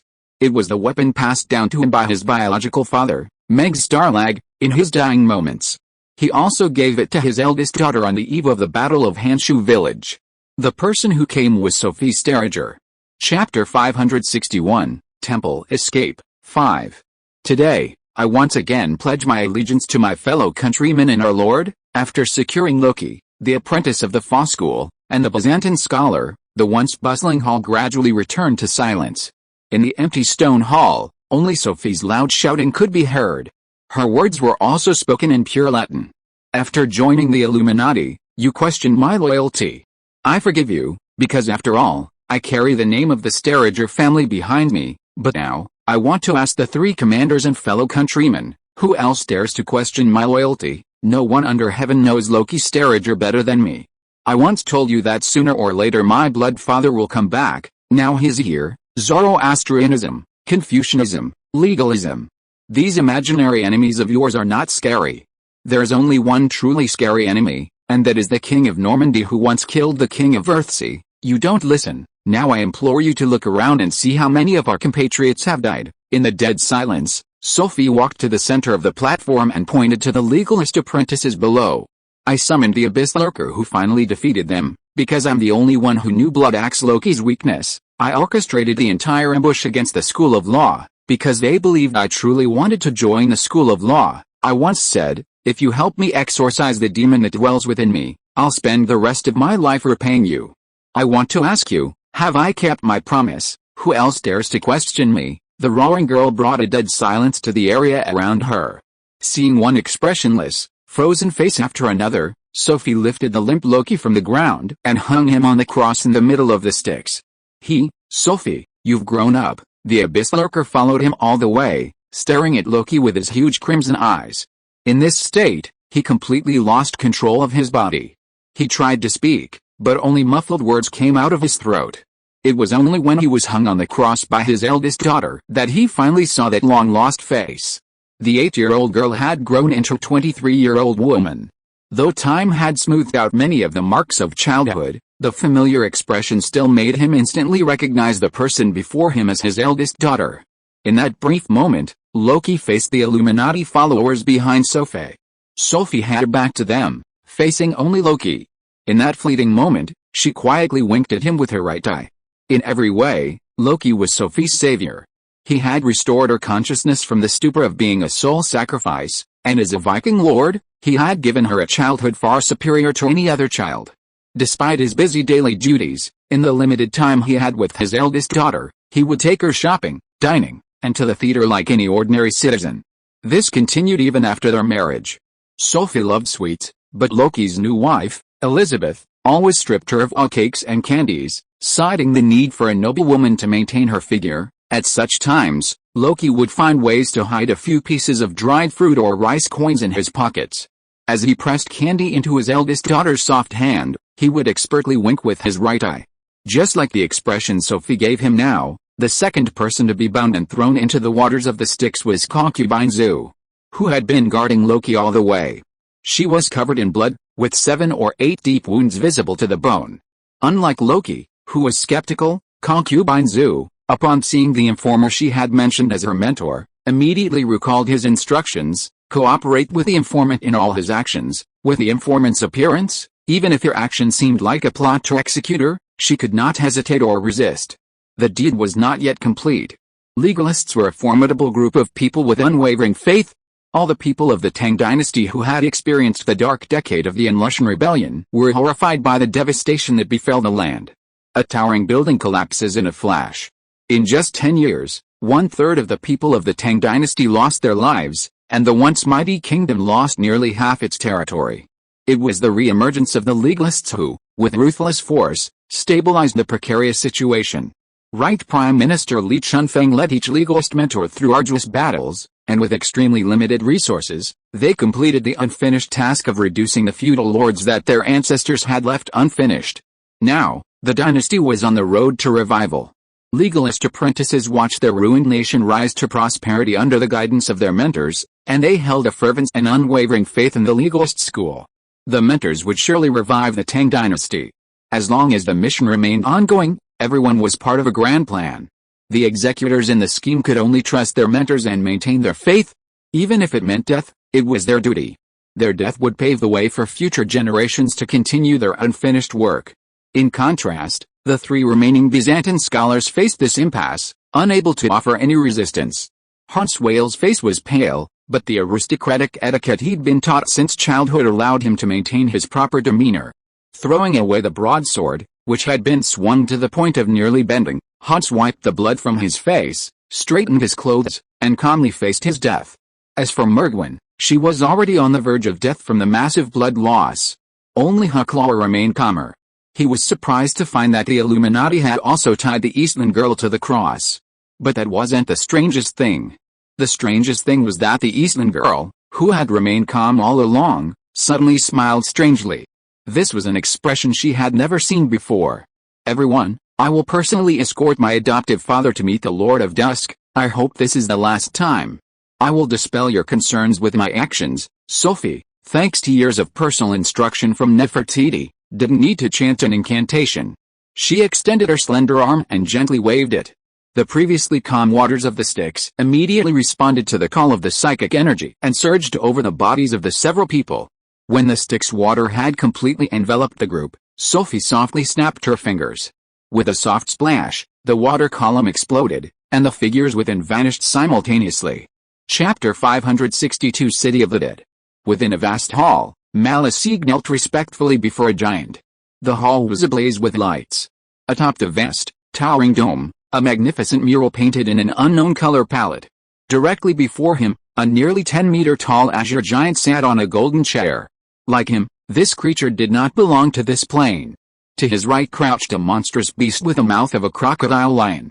On his left shoulder stood a mysterious figure swathed in golden robes and a golden mask. Before arriving on this planet, Sieg was a renowned predator. Upon discovering a portal created by the old gods, he journeyed through time and space, Arriving in a plane known as the Underworld, this plane's ecological environment was far superior to Sieg's homeworld. The abundant psychic energy, the ubiquitous spirits, and the roaming demons all contributed significantly to his power. In the past millennium, after witnessing the immense power displayed by the leader of the Illuminati, Sigurd had no doubt that the portal he had passed through that year must have been created by the mysterious Light Father. By aligning himself with the Illuminati, he would surely enjoy a more favorable living environment. "My Lord Sardin, may you live forever, Sigurd brings you news of victory." As he spoke, the strange creature could no longer suppress the excitement that surged within him. 1,000 years ago, the spatial chaos caused by King Yingzhang of Qin's shattering of the void still persists. After entering the eastern continent, I attempted to descend into the eastern continent in a soul parasitic state and nearly succeeded. If I can do it, so can the Lord Messenger of God. The day of the Light Father's arrival is at hand. Sigurd's scales and fur trembled slightly in his intense excitement. His gaze wasn't directed at the azure giant seated on the throne. Instead, it was directed at the golden-faced figure shrouded in a golden robe on his left shoulder. The azure giant, Osiris, the Egyptian god of the underworld, was merely the head of the family. The golden-masked man was the one who truly gave the orders. The golden-masked man's voice was unusually hoarse, his words like a hacksaw cutting through stone. 1,300 years ago, the almighty Qin Emperor Yingzhang led a million-strong army, shattering the void and descending into the underworld. What was the result? Wasn't it because his forces were exhausted that he was sealed here forever? 1,100 years ago, Alexander the Great, who had swept across most of human civilization, entered this desert, destroyed our temples, and personally invaded the underworld. What was the result? He, too, became a statue, now displayed atop our hall. 800 years ago, Zeus, the God King, led his subordinate Hades, the god of the underworld, in an attempt to wrest control of the underworld from us. Dear friends, I simply want to ask you, where is the former God King now? Has he ever answered your call? The empty hall was utterly silent, only the golden-masked man's hoarse voice echoed. Following his chant-like praise, one golden-clad figure after another emerged from the shadows on either side of the hall. They too wore various masks depicting birds and beasts, swathed in robes of dark gold. In recent years, Hela, the goddess of death from Asgard, has led the Aesir in a massive invasion, sending countless weaklings fleeing. Almost all the outer gods have attempted to flee, but time has proven that I am the only one who is right. I have saved you all. I allow you to worship me as a god. The golden-masked figure spread his arms, and the followers on both sides of the hall raised their hands, shouting enthusiastically, "Praise the Light Father, praise the Lord of Dusk." Behind Sieg, Sophie, shrouded in a deep blue robe, emerged from the shadows. She strode with her head held high, as proud as a beautiful peacock. Behind her followed a dozen followers, carrying Loki, concubine Zu, and others to the underworld and back to the living. All the Illuminati followers on both sides of the Hades palace cheered. Capturing the king of Paris, who had murdered their leader, was a great victory for the Illuminati. Who knew what reward the leader would bestow? Everyone's eyes flickered with a lust for power and greed. Concubine Zu cast a cold glance at the gods conversing in an obscure language not far ahead. If her predictions were correct, the evil Sig, now chattering like a minion before Osiris, must be the evil spirit sealed within the girl by Master Hosan. The Styx priests hadn't sent this outer god's spirit to the eastern continent to cause chaos. They were essentially seeking a rift in space, preparing for the mysterious Light Father's arrival. This experiment was undoubtedly a success. The simple fact that mortals traveled to the underworld after death was unknown to the nations of the western continent. But on the other side of the globe, the rulers of the Eastern Road had long since discovered this secret. Thousands of years ago, a monster named Yingzhang had emerged from the eastern continent. After the Qin dynasty unified China, Emperor Qin Shi Huang dispatched pre-Qin Kigan practitioners to the various continents to slay any outer gods lingering in the 9 provinces. Wherever the Kigan practitioners passed, they crushed them with impunity, reducing all outer gods and ancient deities to ash. No adult enjoys crushing ants in the courtyard day after day. Upon completing the map of tributes from various tribes under heaven, the first emperor was astonished to discover he actually lived on a spherical celestial body. And the world itself was only as large as depicted in the map. With the sorcerer's legends of a round sky and square earth and the boundless expanse between heaven and earth disproven, the once spirited exploration of the continents quickly lost its appeal. However, this boredom was soon dispelled. Key cultivators, in their quest to eliminate the outer gods, discovered a passage to the underworld in the vast deserts of the northern continent. By then, the existence of the underworld was no longer a secret to the ruling class of the eastern continent. However, among the eastern continent's emperors, only King Yingzhang of Qin assembled all the elite troops and generals of his kingdom and, at the peak of his power, launched an expedition to the underworld. The result was the demise of the powerful Qin II. Since the Qin dynasty, no ruler has launched another expedition to the underworld. Isn't it better to just live a good life? Even a powerful man like Yingzhang never emerged alive after entering the underworld. Meanwhile, as the Illuminati gained control of the Black Desert, they also began to suppress knowledge of the underworld. She glanced behind her. Her only remaining subordinates being Green Eyebrow and the incapable Tang Kai. Heath Branch and all the mercenary guards had perished in the chaotic battle outside the temple. The outcome might seem horrific, but in Concubine Zhu's eyes, it was exactly what she desired. She needed everyone to believe she was a prey. Because the strong only perish from underestimation and arrogance. Chapter 563, City of the Dead, 2. Sigurd the Malice retreated. Loki was the next to stand before Osiris. Loki was no longer the youthful figure he had once been. Ever since he had abducted old Valder, a member of the Illuminati, from the Slavic lands, he had witnessed much of the world's strangeness. He had slain ancient monsters, outer gods, and the great old ones. He had even personally slain an Illuminati leader. Facing the 10-meter-tall Egyptian Hades, Loki looked at him as if he were a lumbering elephant. His eyes were calm, not a trace of fear hidden within them. Though I don't know the methods you, old fellow, have employed to survive so many years in this desolate place, I sincerely hope you don't think that simply because you've teleported me here, I'll surrender, haha. Osiris turned to look at the lizard man perched on the throne's armrests. They both shared a contemptuous, slightly mocking smile.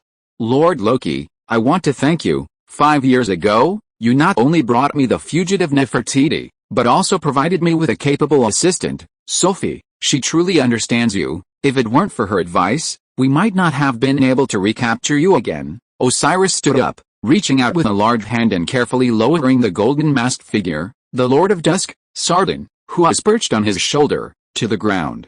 Even in this state, there's still a flame of defiance in your eyes. You don't think you still have a chance at a comeback at this point, do you? Sardin slowly removed the mask from his face, revealing a lizard man without any human skin.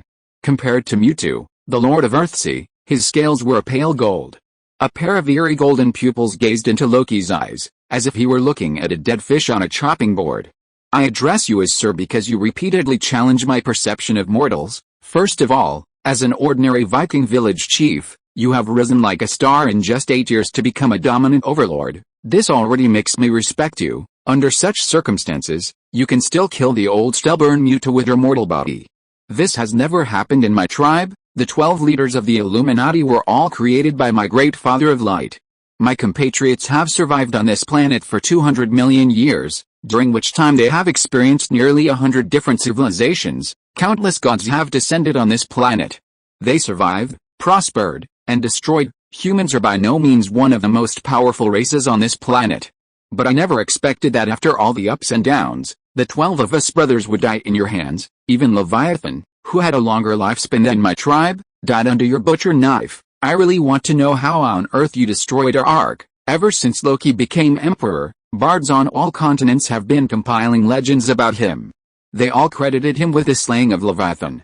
Little did they know that Loki, at the time, was merely a sequence 8 of the Red God Path. The power of science could injure Leviathan, but the one who truly dealt it the fatal blow was Fenghuzi, the pre-Qin key cultivator who had been swallowed by him for 1,000 years. Unfortunately, with Fenghuzi's death and Yamu's departure, this secret ultimately became a secret. 5 years ago, after we successfully captured you, we sealed you within the sealed temple of the underworld. I've seen people escape from here. But most powerful ones can only flee in spirit form, attempting to re-enter the cycle of reincarnation. After they left, all they could do was flee in their undead bodies. They never even considered searching for their physical bodies, because they knew they couldn't find it. You're the only person since the Illuminati took control of the underworld who has successfully returned to the human world in a physical form. I'm curious, how did you do it? Or to put it more bluntly, who is helping you? Sardin extended his pale golden lizard claws, pulled Sophie closer, and clamped them around her neck. He looked into Sophie's eyes, his vertical pupils instantly sharp. "Have you been plotting against me since 5 years ago, Lord Loki? You are doomed today. Before you die, I hope you can tell me who helped you escape from the sealed temple. Not only have you regained your consciousness, you've also regained your own body and even weapons. You couldn't have done this without the help of the Illuminati." Sardan looked at the hundreds of Illuminati members standing silently on either side, and in that moment, he felt like everyone was a traitor. "Who is it? Which one of you betrayed me? Was it you? It had to be you. You were all plotting this 5 years ago, right?" Sophie didn't struggle, but instead shook her head slightly. "Master, think carefully. If I hadn't brought the Abyss Lurker into the Temple of Anubis against all odds 3 years ago, I guarantee no one in the temple would have survived my adoptive father's axe. I'm your priest. You should trust me." Sardan blinked, regaining his composure from his momentary fury. The Illuminati had strict standards for outsiders and zero tolerance for traitors. Thinking back to what Sophie had done, if all the traitors behaved like her, they could have bound a foe like Loki before him. Even if there were more of them, it wouldn't matter. "Never mind, let me do it myself." The 12 masters of the Illuminati each possessed their own specialties. To the Lord of Dusk, Sardan was the most powerful illusionist of the 12, second only to the master in sorcery. Releasing Sophie, Sardan grabbed the back of Loki's head. He unleashed his soul search technique, rapidly flipping through his memories like the pages of a book. However, Loki's memory of the past decade or so was completely blank. Sardan couldn't help but feel a growing worry. "Duke Loki, I don't know who is helping you. But at this point, I must admit that you've sentenced yourself to death. I will not seal you any longer. I'd rather take this gamble and send you to the underworld, perform the weighing of the heart ritual." He extended his right hand, etched with ancient curses, toward the ceiling. A massive golden scale and 2 abyss lurkers with crimson eyes slowly emerged from the void behind him. This was the weighing of the heart ritual, a mandatory step for entering the underworld. According to the death process outlined in the Book of the Dead, entering Hades' palace to meet Hades was merely the first step in the death ritual. The next step, the weighing of the heart ritual, was the basis for assessing a mortal's eligibility for entry into the underworld. Through repeated comparisons of the ancient scrolls, Merglin concluded 2 possible reasons. 1. Not all mortals could enter the underworld. The most powerful figures in human civilization, such as King Leonidas I of Sparta, Attila the Scourge of God, and Baki, the Precan god of death, are all demons who have committed countless bloodshed in the human world. Their presence could cause an imbalance in the populations of both the yin and yang realms. On the one hand, the massive death of mortals will cause a dramatic increase in the number of undead within the underworld. At the same time, years of war have reduced the population of the human world, and the number of women available for childbearing has also decreased. Overcrowding on one hand, while the other cannot sustain its supply, will cause significant challenges to the operations of both realms. Allowing such dangerous individuals to enter the underworld and reincarnate is extremely dangerous. Therefore, upon discovering such individuals, Osiris typically seals them away in the sealing temple, preventing them from ever entering reincarnation. Secondly, not everyone is eligible to enter the underworld. The underworld, like the human world, is a self-proclaimed plane of existence. For thousands of years, many outer gods, such as Sig the Malice, have sought to infiltrate the underworld. He had originally come to this plane to devour spirits. In this situation, the most effective method was to perform the heart-weighing ritual. After the scales landed cleanly, the Lord of Dusk leaped and landed lightly in front of Loki. Behind him, the elephant-like heart devourer, Amin, followed in time. Under the red gaze of the Abyss Lurker, Loki's meridians ached and numbed, completely unable to offer any effective resistance. He could only watch helplessly as the lizardman leader stretched out his right palm, a knife-like blade, instantly piercing his chest. However, at that moment, a flicker of doubt crossed the eyes of the impassive lizardman. He had touched something hard. All organs in the human body should be made of flesh and blood. Humans are not Maha's puppets. How could a hard foreign object possibly exist within their bodies? Especially one growing right in the heart? Hesitantly, he slowly pulled his hand away from Loki's chest. Blood gushed out from the wound, dripping to the ground and forming a thick crimson mist. Within the blood mist, the Lord of Dusk brought the beating heart to his eyes. When he saw clearly what the foreign object in his hand was, his eyes narrowed. Chapter 564, City of the Dead, 3. In Sardan's hand, he held a portal key, suspended from his heart. The portal key was meticulously concealed, its raw runestone and mortal flesh connected by some intricate conversion mechanism, cleverly concealed within the heart's ventricles. Such a design could only have been created by a high-ranking deity possessing the power of the Creator. A shivering fear suddenly struck, but Sardan, the Lord of Dusk, was too late to retreat. Loki still possessed a small amount of the Crimson Apostle bloodline, capable of instantly transforming it into pure psychic energy.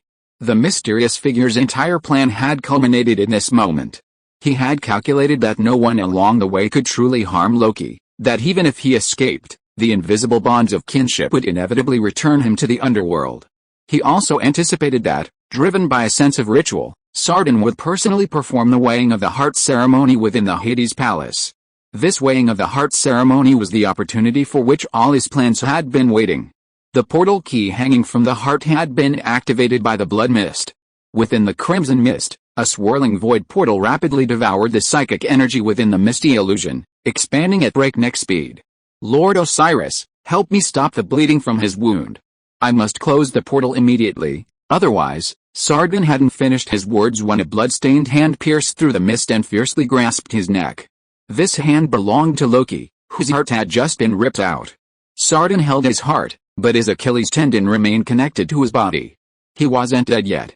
You hold my heart, yet you're still talking to someone else. Are you showing a lack of respect for me, old man? Sardan's momentary lapse of consciousness caused him to loosen his grip on the abyss lurker, allowing Loki to regain his strength in that brief moment. Sensing its new master in danger, the Soul Devourer, with its crocodile jaws and lion's body, bolted towards him. This was a monster that lived near Osiris, specializing in devouring hearts. The crocodile's jaws opened, revealing 2 rows of razor-sharp teeth. Just as it was about to devour Loki's heart, a slender figure, its body aglow with intense purple lightning, had already stepped through the portal. Hela, it's you. Amidst the intense purple lightning, Loki couldn't make out the newcomer's face, but he could only make out a woman of mortal size, with a slender, curvaceous figure. A thick purple mist enveloped her, within which surged plasma, revealing 2 points of cold light. Those were the captivating eyes of this divine being. In his previous life, Loki had heard rumors of Hela, the goddess of death. She was the daughter of the god King Odin, ruling over the realm of the dead, one of the 7 divine realms. After the portal's guardian, the golden giant, this was his second sighting of the mysterious Aesir. But this one was no mere gatekeeper. This was Odin's daughter. Hela burst out laughing as she emerged from the portal. A streak of deep purple lightning flashed across the sky, cleaving the Soul Devourer before he could even turn.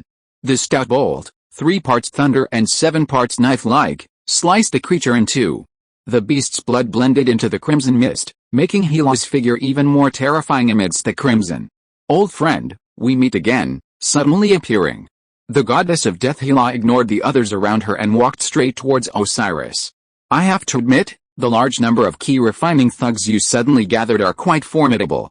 They successfully delayed our attack, while my people deeply enjoy battling the powerful. The word failure is not permitted in my life. Survival of the fittest is a universal principle across all planes. These lizard bastards have used their schemes to force you to live for 1,000 years. Now, the time has finally come for this to end. Although only she emerged from the portal, Hela, the goddess of death, remained calm and relaxed, stemming from a powerful confidence deep in her blood.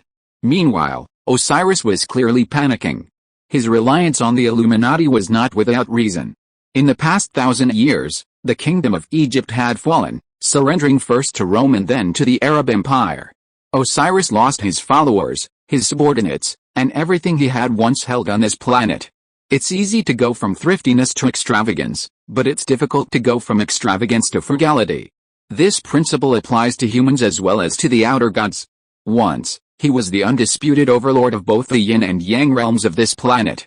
Pharaohs, outer gods, and ancient gods, all creatures that descended upon this planet bowed to him. Now, he could only retreat to the temples of the underworld. He dared not even venture into the human realm, let alone other planes. The pre-kin key cultivator who had arrived 1,000 years ago on a sword had sown the seeds of fear deep within him. If it weren't for the support of the Illuminati's lizardmen, he would have perished at the hands of Emperor Yingzheng 1,000 years ago. It was the Illuminati that allowed him to regain a sense of dominance, albeit a fleeting one. Though he had to become a controlled puppet, He still felt a glimpse of his former glory. But this couldn't mask the fact that he and his followers should have perished 1,000 years ago. Osiris knew that in face-to-face magic, he was no match for the Aesir, but with the enemy already upon him, he couldn't surrender. He sheathed his scales and roared, and the murals in the hall suddenly began to distort strangely. The Anubis warriors and Sphinx golems depicted on the mural behind him leaped down from the dark void, charging towards the towering purple figure within the bloody mist. As for Osiris himself, he swung his golden scepter and smashed it down on Hela's head. 1,200 years ago, when Alexander the Great led the Olympians across the northern continent, Osiris had foreseen this day. He had stored all his elite troops on the mural behind him, ready for a last-ditch fight should an alien invade the Hades. Little did he know, this was an utterly foolish move. The Lord of Dusk, Sardan, naturally welcomed the sight of such a foolish puppet, and so readily allowed him to do so. Sardan, take up your weapons and fight alongside me. Thick purple lightning struck the golden armor, and Osiris barely managed to turn around, only to find that the lizardman who had once stood beneath him had vanished. Chapter 565, City of the Dead, 4. Over the years of battling the Illuminati, Loki had come to understand a crucial characteristic of this tribe. Lizardmen are extremely reckless. Whether it's yours, the lizardman lurking within the holy mountain, or Sullivan, the lizardman who entered Asgard to study space magic, once captured, they will unconditionally cooperate with Loki's every move. They'll do anything he asks them to do, as long as their lives are spared. The same is true of Mewtwo, the Lord of Earthsea, hiding in Paris. After realizing he was powerless, he used his remaining psychic energy to draw Loki into his consciousness, demonstrating to him, "Don't kill me, I'm still useful." The longer one lives, the greater their fear of death. Sardan, the Lord of Dusk, was no better than his kind. Upon discovering Hela, the goddess of death, emerging from the portal, his first reaction was to abandon Loki's heart and flee. His life was undoubtedly far more important than helping his fellow kin to avenge their own and receiving the patriarch's commendation. Over his 200 million-year lifespan, he had witnessed dozens of civilizations rule this planet. This long lifespan had endowed him with a profound sense of power. Forget relying on himself and Osiris. Even if all the ancient gods from the 5 great temples were to appear together, triple their power, they would still be no match for Hela, the goddess of death. The Temple of Anubis in the underworld had been able to survive for so many years because of the Lushan rebellion instigated by the Illuminati in the Eastern Tang dynasty 55 years prior. Now, the debt for this disaster had finally come due. At the far end of the side entrance to the underworld hall, there was a dedicated escape portal. By entering this portal, Sardan could escape from the underworld and return to the human world. Regardless of what would happen in the future, at least he could keep his life for now. However, at some point, 2 figures quietly stood before the portal at the end of the passage. Concubine Zu stood more than 10 meters away from the portal, gazing coldly at the fleeing Sardan. Behind her, Lu Mei flipped open an Egyptian cocoon on the wall, used tongs to pluck a piece of burning animal charcoal from the brazier, and gently tossed it in. With a resounding boom, the portal disintegrated into a puff of thick smoke. "No," Sardan roared in agony. "This is the only passage in the Hades that leads directly to the human world. You could have followed me and escaped together, why cut off your own escape route?" Concubine Zu opened her mouth, reached into her chest, and pulled out a sword resembling a soft, emerald-green snake from her abdomen. With 2 gentle shakes, the flexible blade instantly straightened, transforming into a truly razor-sharp dagger of immense rigidity. The 2 thin knives she usually wielded were merely a deceptive trick. When the enemy had stripped her of all her weapons, the arm-length emerald-green snake intestine she unleashed from her mouth became her true killer move. "Lord Sardan, not all mortals are cowards. You've caused such a terrible massacre in our Eastern Tang, causing the deaths of 30 million innocent people for your selfish desires. You don't think we'll forget it, do you?" The escape portal was blown up by Green Eyebrow, while behind him, Osiris led his last men in a desperate struggle with Hela, the goddess of death. Sardan, the Lord of Dusk, was trapped in this narrow passage, with no way out. Even more terrifying, he sensed a surge of murderous intent from this Eastern assassin that truly threatened his own life. How could this person be so powerful? If she possessed such strength, even in the Temple of Anubis in the mortal world, my Illuminati's peripheral members should have been able to see it. How could they send such a powerful mortal to my presence? Mewtwo's ability to raise such a question stemmed from his complete underestimation of the madness of the legalist believers. Inside the Temple of Anubis, Concubine Zhu stumbled after Loki, her body slashed with wounds as she fled. Even Loki wondered if he had overestimated the Tang assassin's abilities, and the other Illuminati members certainly didn't take her seriously. Little did they know, all of this was intentional on Concubine Zhu's part. She had a single conviction: to complete the true mission entrusted to her by the right Prime Minister, to assassinate the Lord of Dusk, Satan. To accomplish this mission, she would sacrifice everything. Even suffering mortal wounds and dying in the Temple of Anubis would be no big deal. Her death would further paralyze the Illuminati, leading them to believe that Eastern Continent assassins are nothing special. This mindset would give the next assassin a greater chance of success. Arrogance inevitably leads to death. Satan felt a deep, soul-stirring fear. He was a formidable illusionist, but at this critical juncture, what good was an illusion that couldn't harm the enemy? Even if he could contain Zhu Fei and Lu Mei within his sea of consciousness, Hela, the goddess of death behind him, would slaughter all of Osiris's followers in a single stick of incense. Unable to escape from the Hades and return to the human world, he would ultimately perish. Now, all he could rely on was his own resilient scale armor, crafted by the Light Giant himself. 200 million years ago, when the Light Giant created the Leviathan and the Lizardman, they were merely playthings created by the lonely old god. As playthings, they only served one purpose: immortality. Even Loki, wielding his bloody axe, couldn't pierce the armor of a high-level lizardman.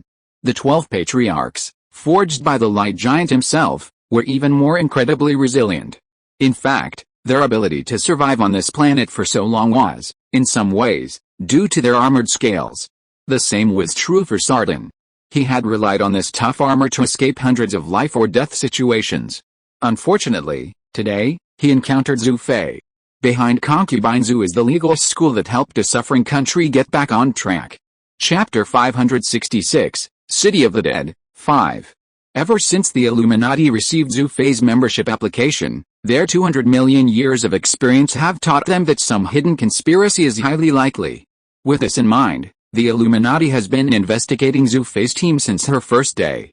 After consultation between Twilight Lord Fitzroy and Dusk Lord Sardan, they assigned her the task of capturing the undead who escaped from the sealed temple in the underworld. This was essentially a bait, designed to test her abilities. If she were solely motivated by the desire to destroy the Illuminati, she would likely have terminated the mission upon discovering the soul within the girl. After all, to outsiders, the Illuminati's attempt to resurrect Malice on the Eastern Continent looked like a powerful strategic weapon. Although the Advent ritual ultimately failed, this powerful weapon could never be returned to the Illuminati. Unexpectedly, Zhu Fei, acting like a genuine aspiring member, successfully returned the spirit of Malice to the Temple of Anubis. This far exceeded the expectations of Lord of Dusk Satan. In Satan's eyes, Malice was not an essential resource. After confirming that the rift in the Eastern Continent still existed, he had become a decoy that could be discarded at any time. Normally, a member who completed this task would be considered combining both ability and loyalty. However, considering Zhu Fei's background, and especially the fact that the aspiring member who introduced her to the Illuminati had mentioned her as possessing impressive martial arts and intellectual prowess, Lord of Dusk Satan maintained a certain degree of wariness towards her. This stemmed from his awareness of what Sig had done to the Eastern Tang dynasty. He harbored an instinctive fear of all Eastern Continent residents. Satan's strategy was to permanently seal Zhu Fei's team in the Underworld Palace. This would eliminate future threats without deterring other powerful individuals who aspired to join the Illuminati. After all, if this matter were to leak out, completing the mission but still being eliminated by the leader wouldn't exactly be a stellar achievement for the gang. He never imagined that the East Continent assassin's true target was actually him. When exactly did they start targeting me? Why didn't I see any signs? In the narrow passage, Zhu Fei raised her dagger. She didn't stab Mew too, but instead plunged it into the heart of Green Eyebrow, who was standing beside her.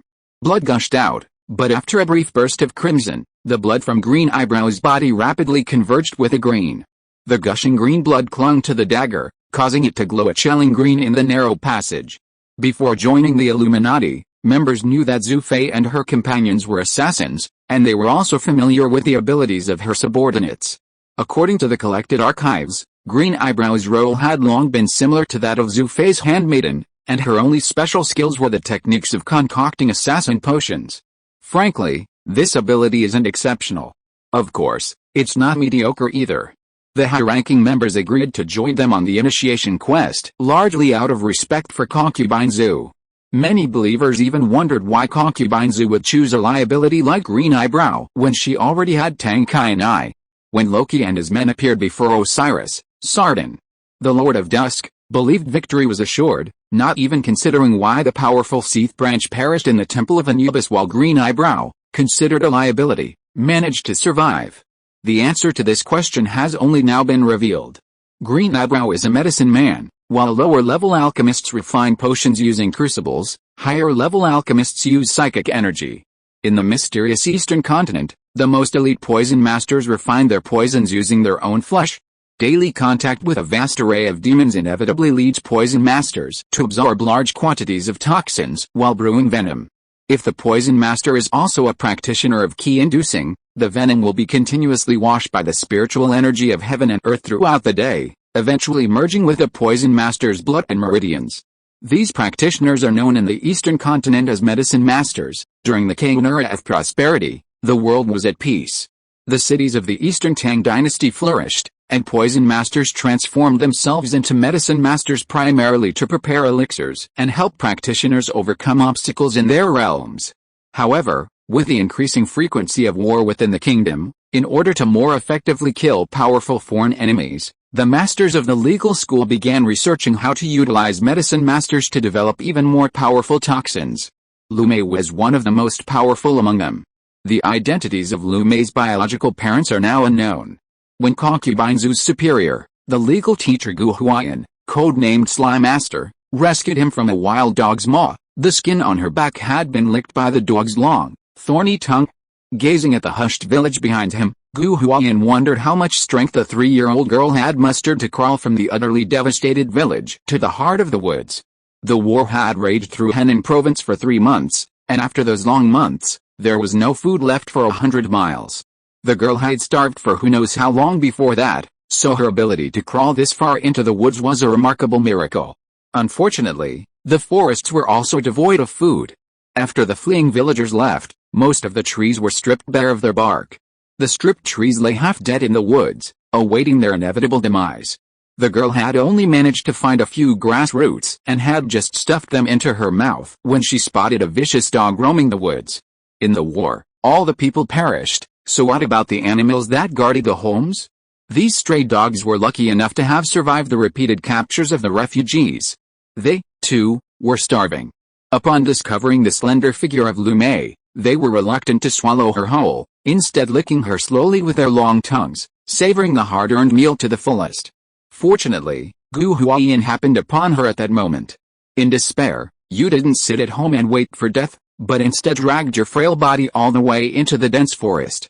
For a 3-year-old girl, you're truly resolute. Stay by my side, give me your life, and serve your country when the time is right. This fateful encounter marked a profound turning point in Lu Mei's life.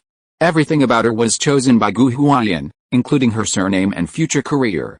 From the moment she first drank the potion, Lu Mei knew that sooner or later she would return her life to her mentor.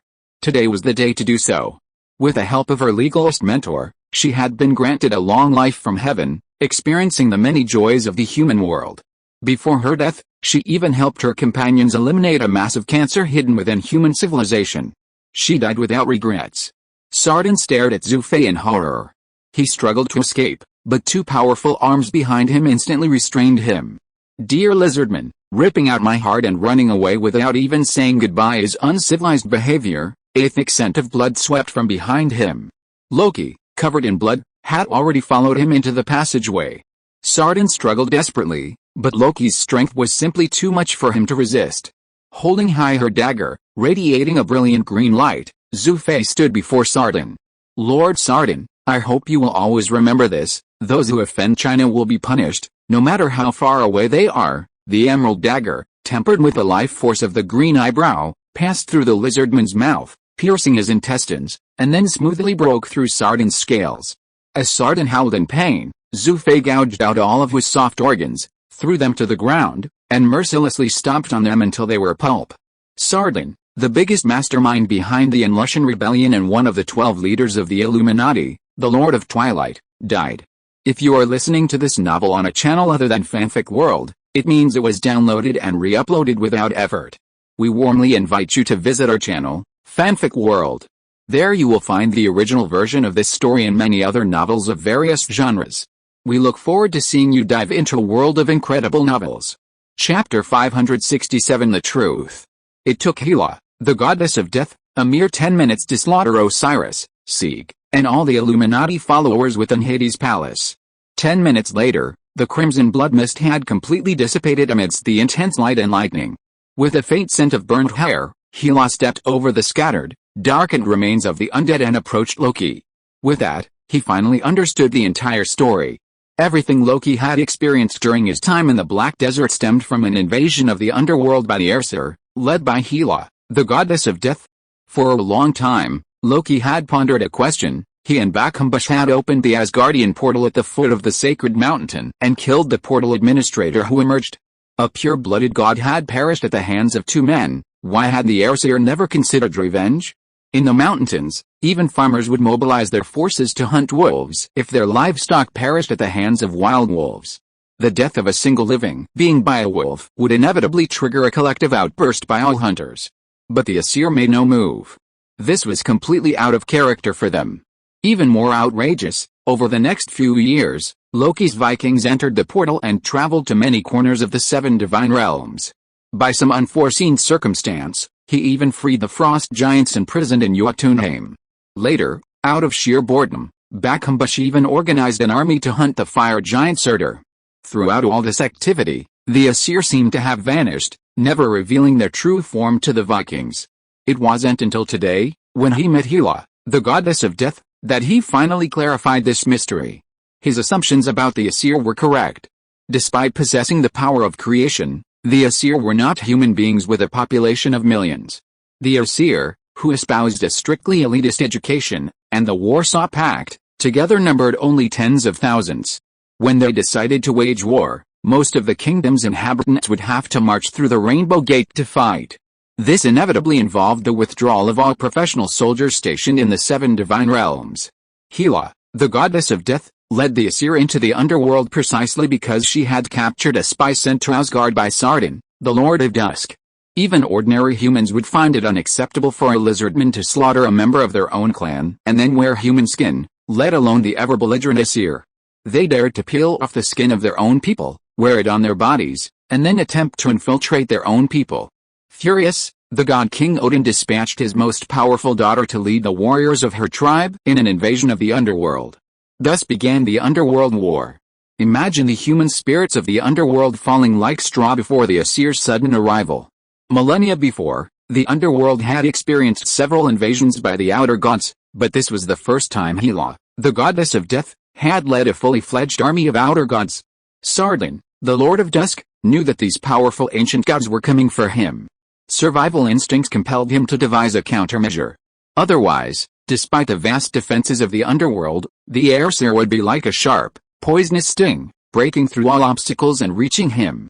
At that point, he would face certain death. The instinct for survival compelled Sardan to rack his brains. The undead in the underworld could not reproduce. The only way to summon a large army from the underworld was to cause massive slaughter in the human world. Therefore, Sardan set his sights on the Eastern Tang dynasty, which possessed the most powerful professional army. The Illuminati currently held two trump cards. First, they controlled the Temple of Anubis, deep in the Black Desert. As early as ancient times, the priests of the Styx had discovered the secrets of the underworld.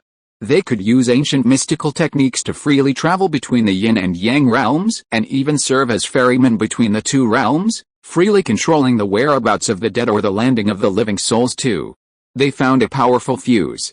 50 years later, as the legalist mentors carefully investigated the origins of this catastrophe in the ruined land, they zeroed in on the root of all evil.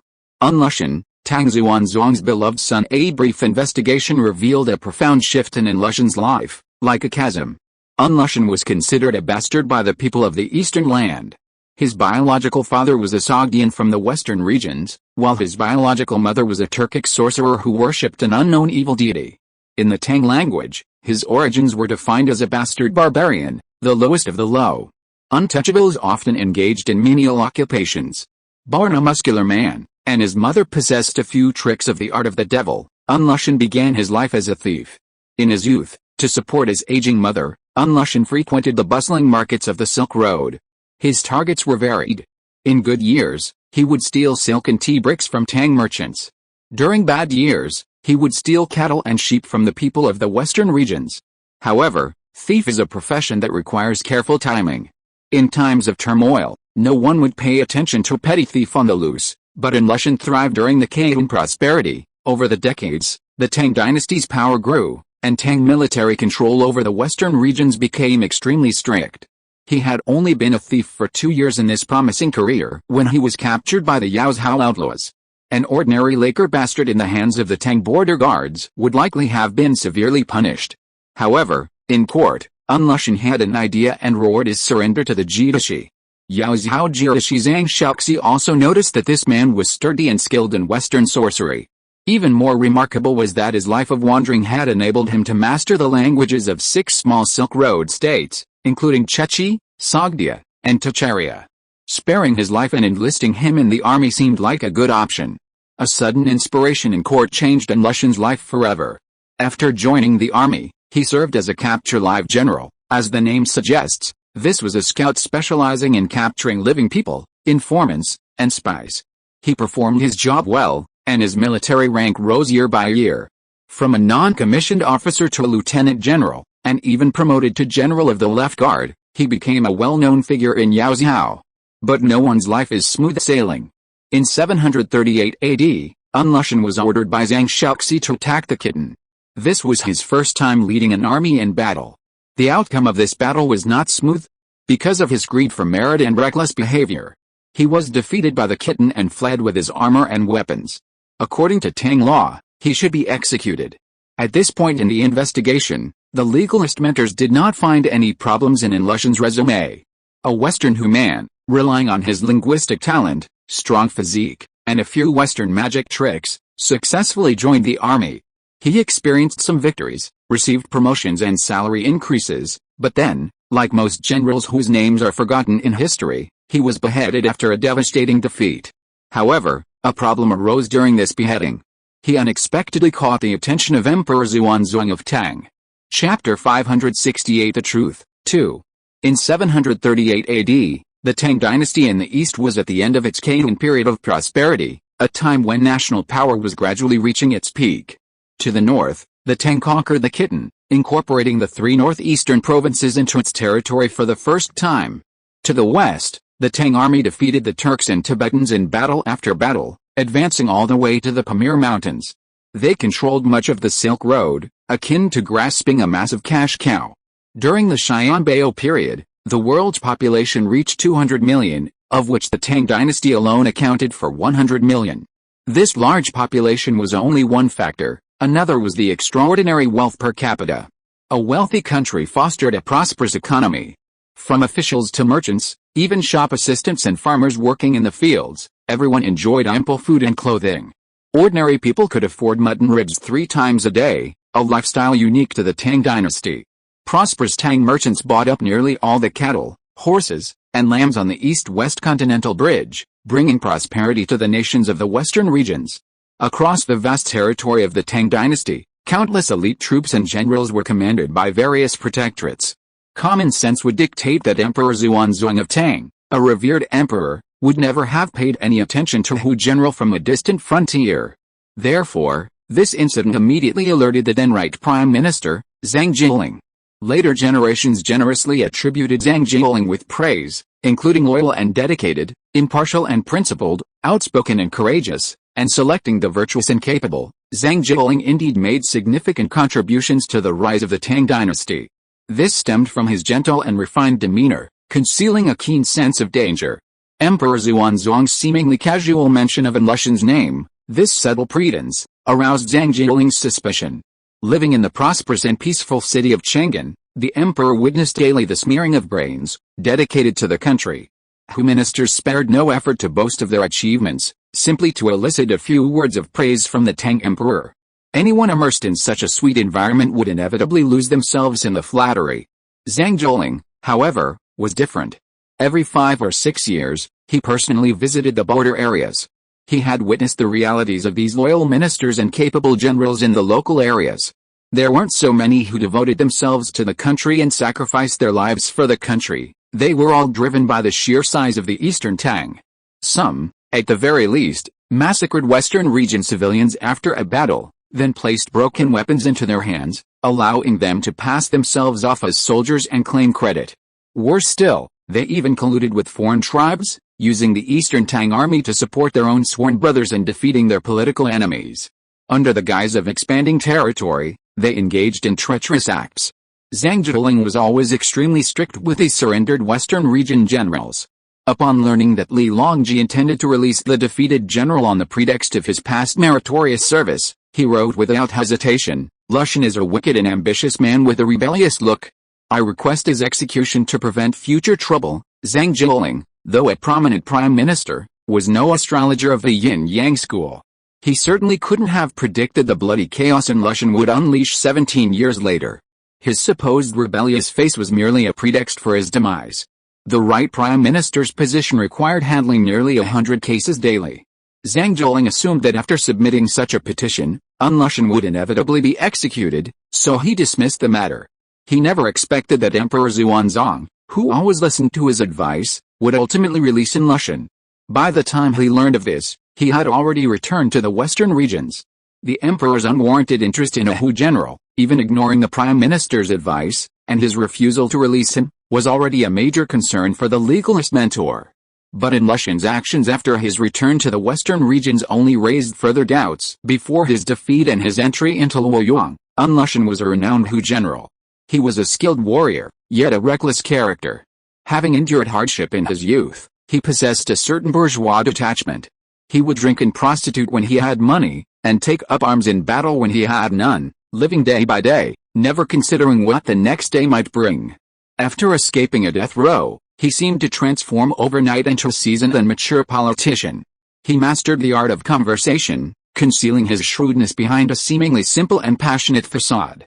Internally, he used his conversational skills to win over all the Hu generals in Yaozhou, uniting them. Lushan made it clear to these Hu generals that they were merely disposable lackeys in the eyes of Tang officials. They were like rootless duckweed, and the slightest lapse in their duties would be met with harsh and severe punishment. To the disorganized Hu junior officers, Lushan, personally pardoned by Emperor Xuanzang, was a deity. Lushan began to gather a cadre of truly loyal and devoted soldiers, freeing him from the constant need to personally lead the charge in foreign wars. The Hu generals under his command would fight bravely for him. He never coveted the credit of his subordinates, instead distributing any spoils of war to his generals. In Yaozhou, his troops were virtually unbeatable. Externally, he spared no expense in bribing every inspector from the Eastern Tang dynasty. Regardless of rank or position, whether from the eastern capital of Luoyang or the imperial city of Chang'an, Lushan bribed every high-ranking official from the east, from the imperial envoys to the coachmen and servants, with abundant gold and silver. His generosity was so great that he wouldn't even ask officials to do anything for him. Those who respected me would speak well of me to the emperor. Those who disdained me, that was fine. After all, what I received was ill-gotten gains from the demonic people of the western regions. This tribute to all the Han people of noble descent is a token of gratitude for your important guidance for the well-being of the people of the western regions. One can imagine how Lushan held himself in the eyes of officials, both high and low. To corrupt officials, Lushan was a glittering golden apple. Braving the wind and sands to travel to the western regions was inherently dirty and tiring work. No one wanted to leave the picturesque Jiangnan region for such a treacherous journey. However, since Lushan's rise to power, officials flocked to him, effectively spurring many new policies along the Silk Road. For the more upright, Lushan conquered cities and territories for the court, winning every battle. Even more remarkable was his command of a Hu army, using foreigners to subjugate foreigners and expand the empire's territory. Nothing could be more perfect. Even the then-left Prime Minister, Li Linfu, hailed Lushan as a minister of the imperial court. By this point, Lushan's rise was unstoppable. Chapter 569 The Truth, 3. At this point in the investigation, the legalists had largely pinpointed the conspiracy's instigator as the Illuminati, most likely exposed by the Viking lord Loki Starlag. First, of all the outer gods, only the lizardmen of the Illuminati could wear human skin, disguising themselves as humans and blending in with the crowd. This explains why Lushan, despite remaining in the same physical form after entering and leaving Luoyang, underwent a drastic change in his personality. Navigating the political world of fame and fortune is no easy task. It's not like memorizing poetry or math, which can be solved by simply reciting it. It requires long periods of experience in officialdom, numerous setbacks, and considerable training.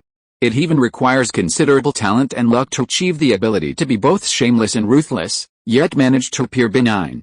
It's common for ordinary people to struggle through officialdom for more than a decade or two without achieving the desired results.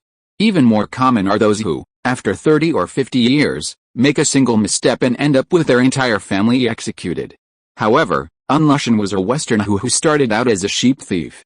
Even Tang dynasty officials had to pass the imperial examination to earn official titles and official robes. The half-blooded rogue's only assets were the Hujuan dance, inherited from his mother, and a few Western sorcerers. He barely knew a single word, let alone the poetry and prose popular among Tang dynasty Confucian scholars, or the hidden rules of officialdom that couldn't be discussed openly. The legalist mentor believed the Hu general who was about to be beheaded before entering Luoyang was the real Lushan. After spending several days in death row, the real Lushan was dead. A lizardman, who had lived for an unknown period, donned his skin and returned to the western regions under his name. Having figured this out, he pulled gold and silver from his pockets, and naturally, he had the answer. Lushan's bribes to the officials of the eastern continent were always ill-gotten gains from the demonic people of the western regions. Most civil servants, uninitiated by the realities of war, assumed the honest Hu general's words were true. No one would refuse the glittering silver ingots. Officials mostly pocketed the silver and never questioned the matter again. But none of this escaped the notice of the legalist mentor. 60 years later, revisiting the situation, the sheer volume of gold and silver that appeared out of nowhere in Lushan's pocket upon his return from Luoyang was the most puzzling aspect. He had indeed amassed some wealth through waging war, but it had all been used to build his army or reward his subordinates. The primary reason Lushan's army was so invincible in the western regions was its superior equipment. His men were all equipped with Damascus steel swords imported from the Arab Empire and fine steel mail crafted by the Mahas Mechanical Battalion. All officers and soldiers, regardless of rank or background, were issued a set of equipment upon entering the camp. Armed with powerful weapons and clad in thick armor, their equipment alone rivaled that of the regular Tang army, not to mention their combat skills. Furthermore, his army was the only one among all the Hu mercenaries to employ Tang dynasty alchemists. Admittedly, Lushan was unable to hire powerful sword masters. However, it was possible to find a few registered disciples of the diplomatic school and the Taoist school and train his troops in some defensive formations. All of this required a substantial amount of funds. The impoverished western region states he had vanquished simply could not afford such an army, not to mention that he never extorted money from his soldiers. He rewarded the entire army generously with every victory. Even if his extra knowledge could be explained by the occasional transmigration phenomenon that occurs on this continent, the vast quantities of gold and silver that appeared out of thin air could never be explained. According to precise calculations by the legalist mentor, from the time Lushan returned to the western regions from Luoyang in 738 AD to the outbreak of the Lushan rebellion in 755 AD, in just 17 years, he disbursed at least 5 million taels of silver. This was equivalent to the expenditures of the Yaozhou Protectorate for 5 years. And his third-rank military rank only entitles him to a salary of 61 taels of silver per year. Even if he was an agent of the Abbasid family, the Arab Empire would never have the courage to undertake such a gamble. Such a large sum of gold and silver could have built 3 or 5 new cities or equipped an army of 100,000 men. The Abbasid family lacked the fortitude to place such a large sum on an ordinary general. Only the Illuminati, who despised money, could accomplish this. With the direction of the investigation determined, new doubts arose. The Illuminati's lizardmen, cloaked in human skin and hidden within human civilization, acted primarily to secretly control the kingdom, recruit members, and accumulate wealth for their gang, while also exploring ancient gods and the outer realms. According to their conventional logic, overthrowing the regime and causing massacres were clearly not in their self-interest. They were inhabiting Lushan's body while secretly bribing several important royal officials and court officials. When power shifted, they would establish their own puppet emperor, eliminate him at the appropriate time, and replace him with a human skin. This was the path the Illuminati leaders considered. They launched the Lushan Rebellion in the Eastern Tang Dynasty, causing tens of millions of casualties among civilians and soldiers. What was the purpose? The legalists continued their search for answers, but their subsequent investigations were not smooth. For one thing, the Illuminati's leaders' whereabouts were extremely difficult to trace, and most peripheral members could only meet him once in several years, at a constantly changing location.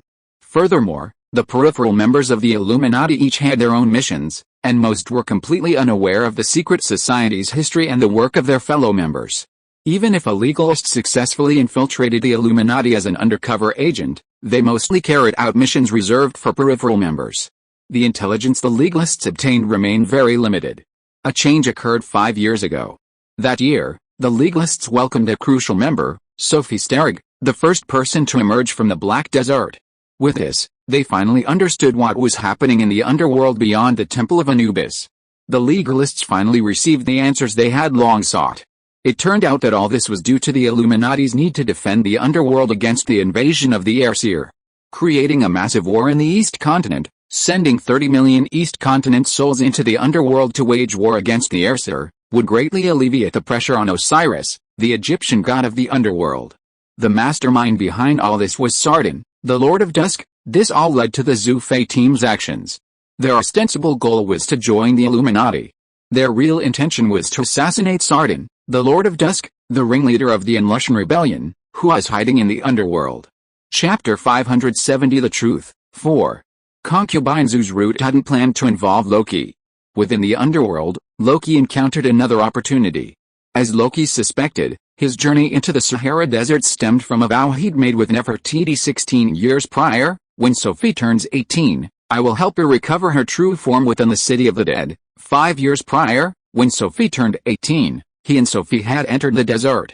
He had set out with great ambition, determined to find the City of the Dead under Nefertiti's guidance. His legendary experiences of expanding territory, slaying outer gods, and a decade of imperial life had worn away much of his initial caution.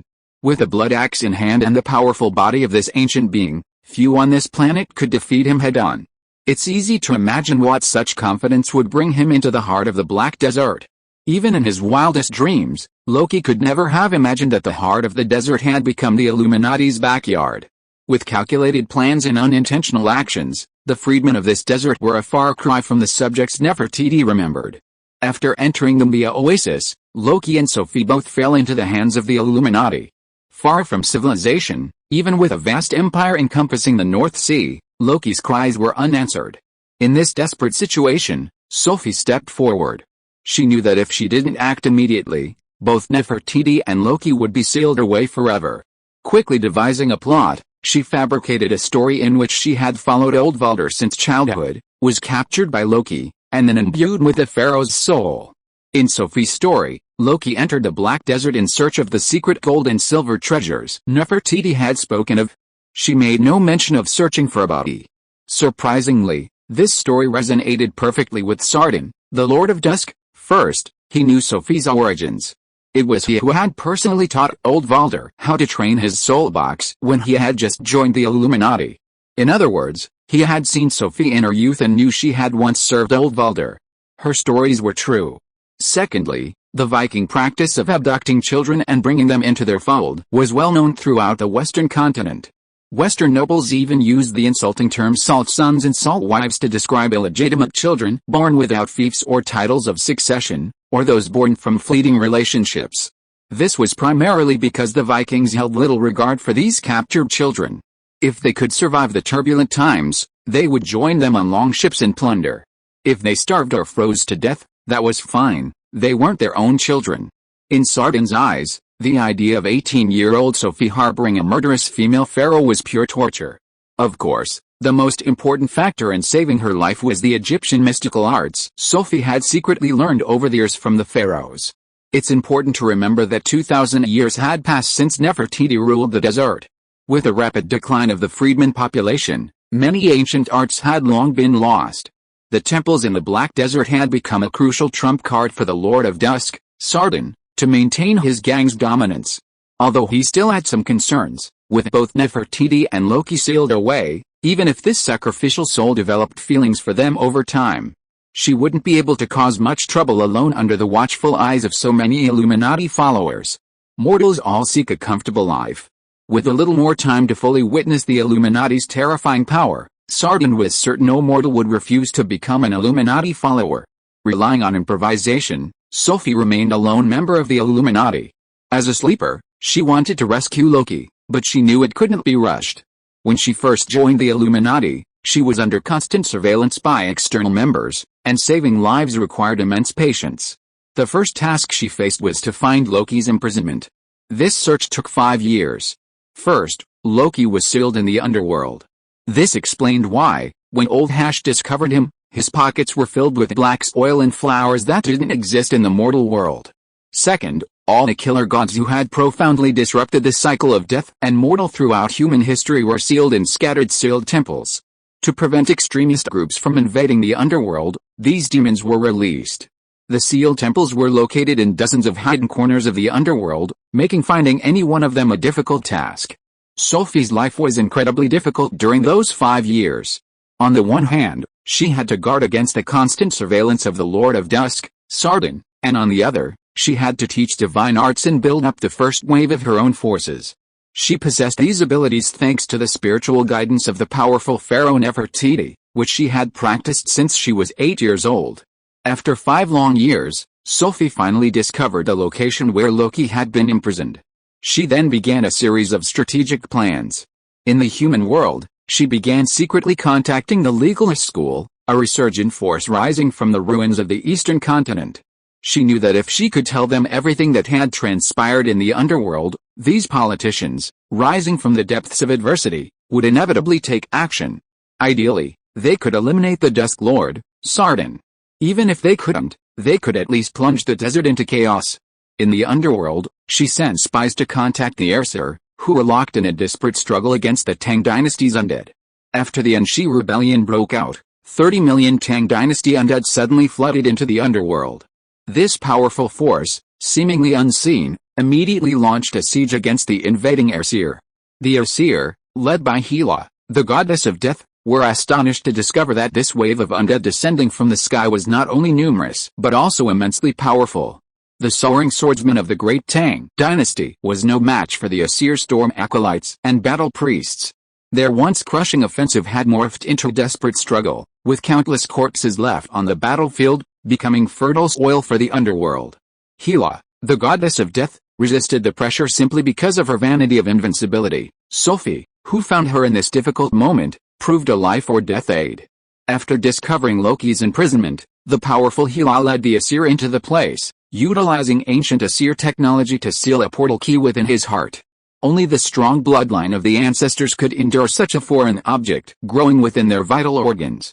A high-ranking storm monk belonging to the Aesir cast a spell to erase Loki's memory, shattered the void and traveled to the human world, leaving his body on the road that the caravan had to pass.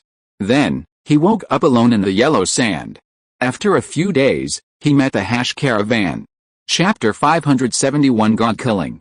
All his doubts were answered, and Loki gently patted his eldest daughter's hair. Sophie fully lived up to the name he had bestowed upon her. He couldn't imagine what his eldest daughter had endured in the past 5 years, but he imagined it couldn't have been easy. Turning his head, Loki narrowed his eyes, glancing imperceptibly at Hela, the goddess of death, who stood across the long table. After the armored portal guardian, this was the second time he had seen a deity of the Aesir in person. Later myths and legends had exaggerated her immense combat prowess. Seeing her in person in this lifetime, she truly lived up to the title Daughter of Odin. After the portal opened, Hela burst forth alone. Facing Osiris and the hundreds of underworld warriors he had summoned from the murals, she casually wielded her lightning whip, effortlessly slaying them all. She could have brought subordinates with her, but she didn't. This stemmed from her immense confidence in her own strength. Humans, what a strange race, Hela began, speaking the Norse language common among the Vikings. Byzantine scholars had found that diverse human groups around the world mostly spoke languages inherited from their faith in gods. This was a bold assumption, but it was repeatedly confirmed. You are very lucky, among the vast universe, only your kind has the privilege of being created by the primordial creator, but you are also very unfortunate. The primordial creator designs you so perfectly, endowing you with a reincarnation mechanism unique to humanity, but at the same time, he did not grant you eternal power. Hela extended her slender hand. On the throne behind Osiris, a diamond-shaped gem, emitting a faint purple light, broke from the golden seed and flew into Hela's hand. Of those present, only Sophie, who had been deeply involved in the Illuminati for 5 years, knew what it was. The 12 lords called this object the Plainstone, a valuable asset that has been with humanity since its arrival in the outer stars. Simply put, this is the cornerstone of the operation of the yin and yang realms.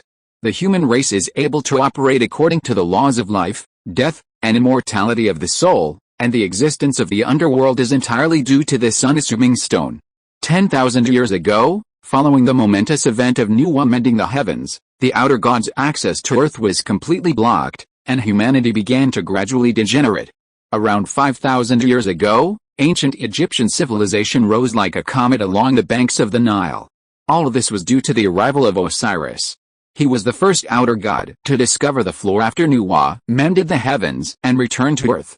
While false pharaohs inhabited the human world, the true ruler of the human world lay in this Egyptian deity, possessing the original stone of the plains. Recognizing the importance of this treasure, Osiris engraved it upon his throne. This way, it would be neither too conspicuous to arouse suspicion nor beyond his control. Hela gazed intently at the unassuming deep purple gem, her mind clearly working furiously. She led the Aesir in a massive assault on the underworld, initially motivated by a single motive, to slay the lizardmen who had dared to slaughter their own people and taken on their own skins. This killing spree was a frequent annual undertaking, for the Aesir, often considered the forefathers of the Vikings. The immense power bestowed upon them by the god King Odin allowed them to roam the myriad planes of existence, slaughtering most outer gods with impunity. However, upon entering the underworld, they were immediately embroiled in a protracted conflict with tens of millions of powerful Eastland undead. Hela's forces were consumed in this dimension for nearly 60 years. Had it not been for Sophie, a hidden agent within the Light's Call, she would have been slain by the Eastland undead's sheer numbers.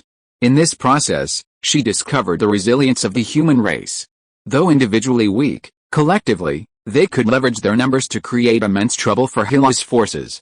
After 60 years of blood-type tug-of-war, she no longer dared to underestimate these insignificant humans. Even now, having slain Osiris, she immediately seized the Plainstone, the powerhouse that maintained the underworld.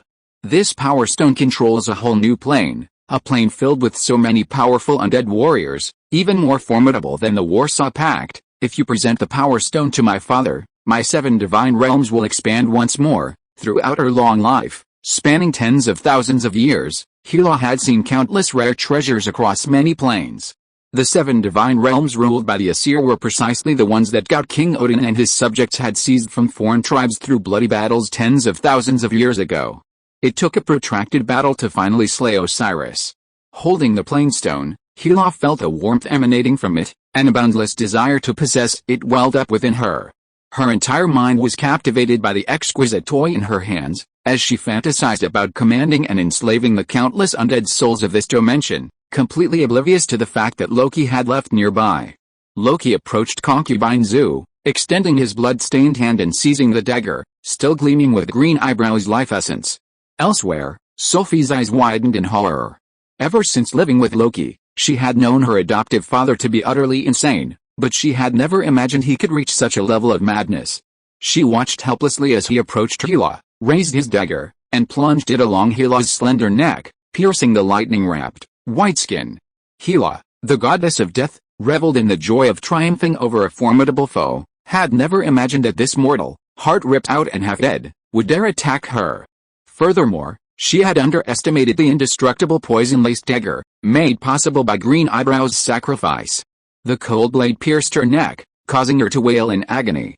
A ball of crimson lightning, as crimson as blood, burst forth from nowhere, striking Loki and instantly vaporizing most of his flesh. Bones were exposed, the crimson lightning melting away much of his arm, yet the dagger remained firmly in his grasp. Loki's suspicions were correct, the Aesir were also mortal, not invincible. Throughout the battle, Hela wielded thick crimson lightning, and none of the outer gods, old gods, or chosen ones could approach within 30 meters of her. This was a battle instinct honed over millennia. Loki deduced that her physical defenses must be modest. The protection her skin afforded couldn't be greater than that of the Illuminati leader. His sturdy hands firmly grasped the dagger, and Loki, braving the relentless lightning that could vaporize him, slashed from ear to shoulder. Amidst the scorching smell of the lightning, Loki nearly tore Hela's body apart. Throughout, his gaze remained icy, devoid of any mortal mercy. Chapter 572 God Killing, 2. The deadly poison crafted by Green Eyebrow at the cost of her life was the culmination of thousands of years of assassination experience in the East Continent. Since the rise of the Prekin philosophers, the East Continent's cultivators have never given up on hunting foreign gods, and ancient demons. Millennia of experience have accumulated, and even facing the old gods, the East Continent possesses dozens of methods to bring them to their knees. Loki and all his vassals risked their lives to slay the Illuminati leader. Zufei wielded the dagger, slicing his neck with a smooth motion, like slicing a live chicken. It was clear that the dagger possessed a power akin to rules. Gazing at Hela, the death goddess, lying in a pool of blood, Loki dared not hesitate. Dying prey is the most frantic, and once he struck, he would not allow them any breathing space. As lightning surged through her palm, Loki's second blade pierced her wrist with precision, and the third, without hesitation, pierced the powerful ancient god's chest. By the time he had accomplished this, he himself was completely exhausted, on the verge of death. The existence of the underworld profoundly overturned Loki's understanding. Despite reading the autobiography of Eben Alexander, a brain surgeon from the Lighthouse Nation, in his previous life, the existence of the underworld remained unrealistic for even an atheist. After crossing over, he gradually explored this unknown world. He then came to a crucial conclusion: the ancient myths and legends were real. If one considers this carefully, this isn't surprising. With widespread illiteracy, how could the ancients have compiled such logically coherent myths and legends as epic? Even more outrageous, stories of a great flood, a creator, and the afterlife circulated around the world. Before the emergence of Kagan practitioners in the Prekin period, the continents of this planet were virtually isolated. When everyone recounted the same story, it was highly likely that it had actually happened. And now, he had truly entered the underworld. Hela's unconscious mumblings after obtaining the treasure filled Loki with a chilling feeling.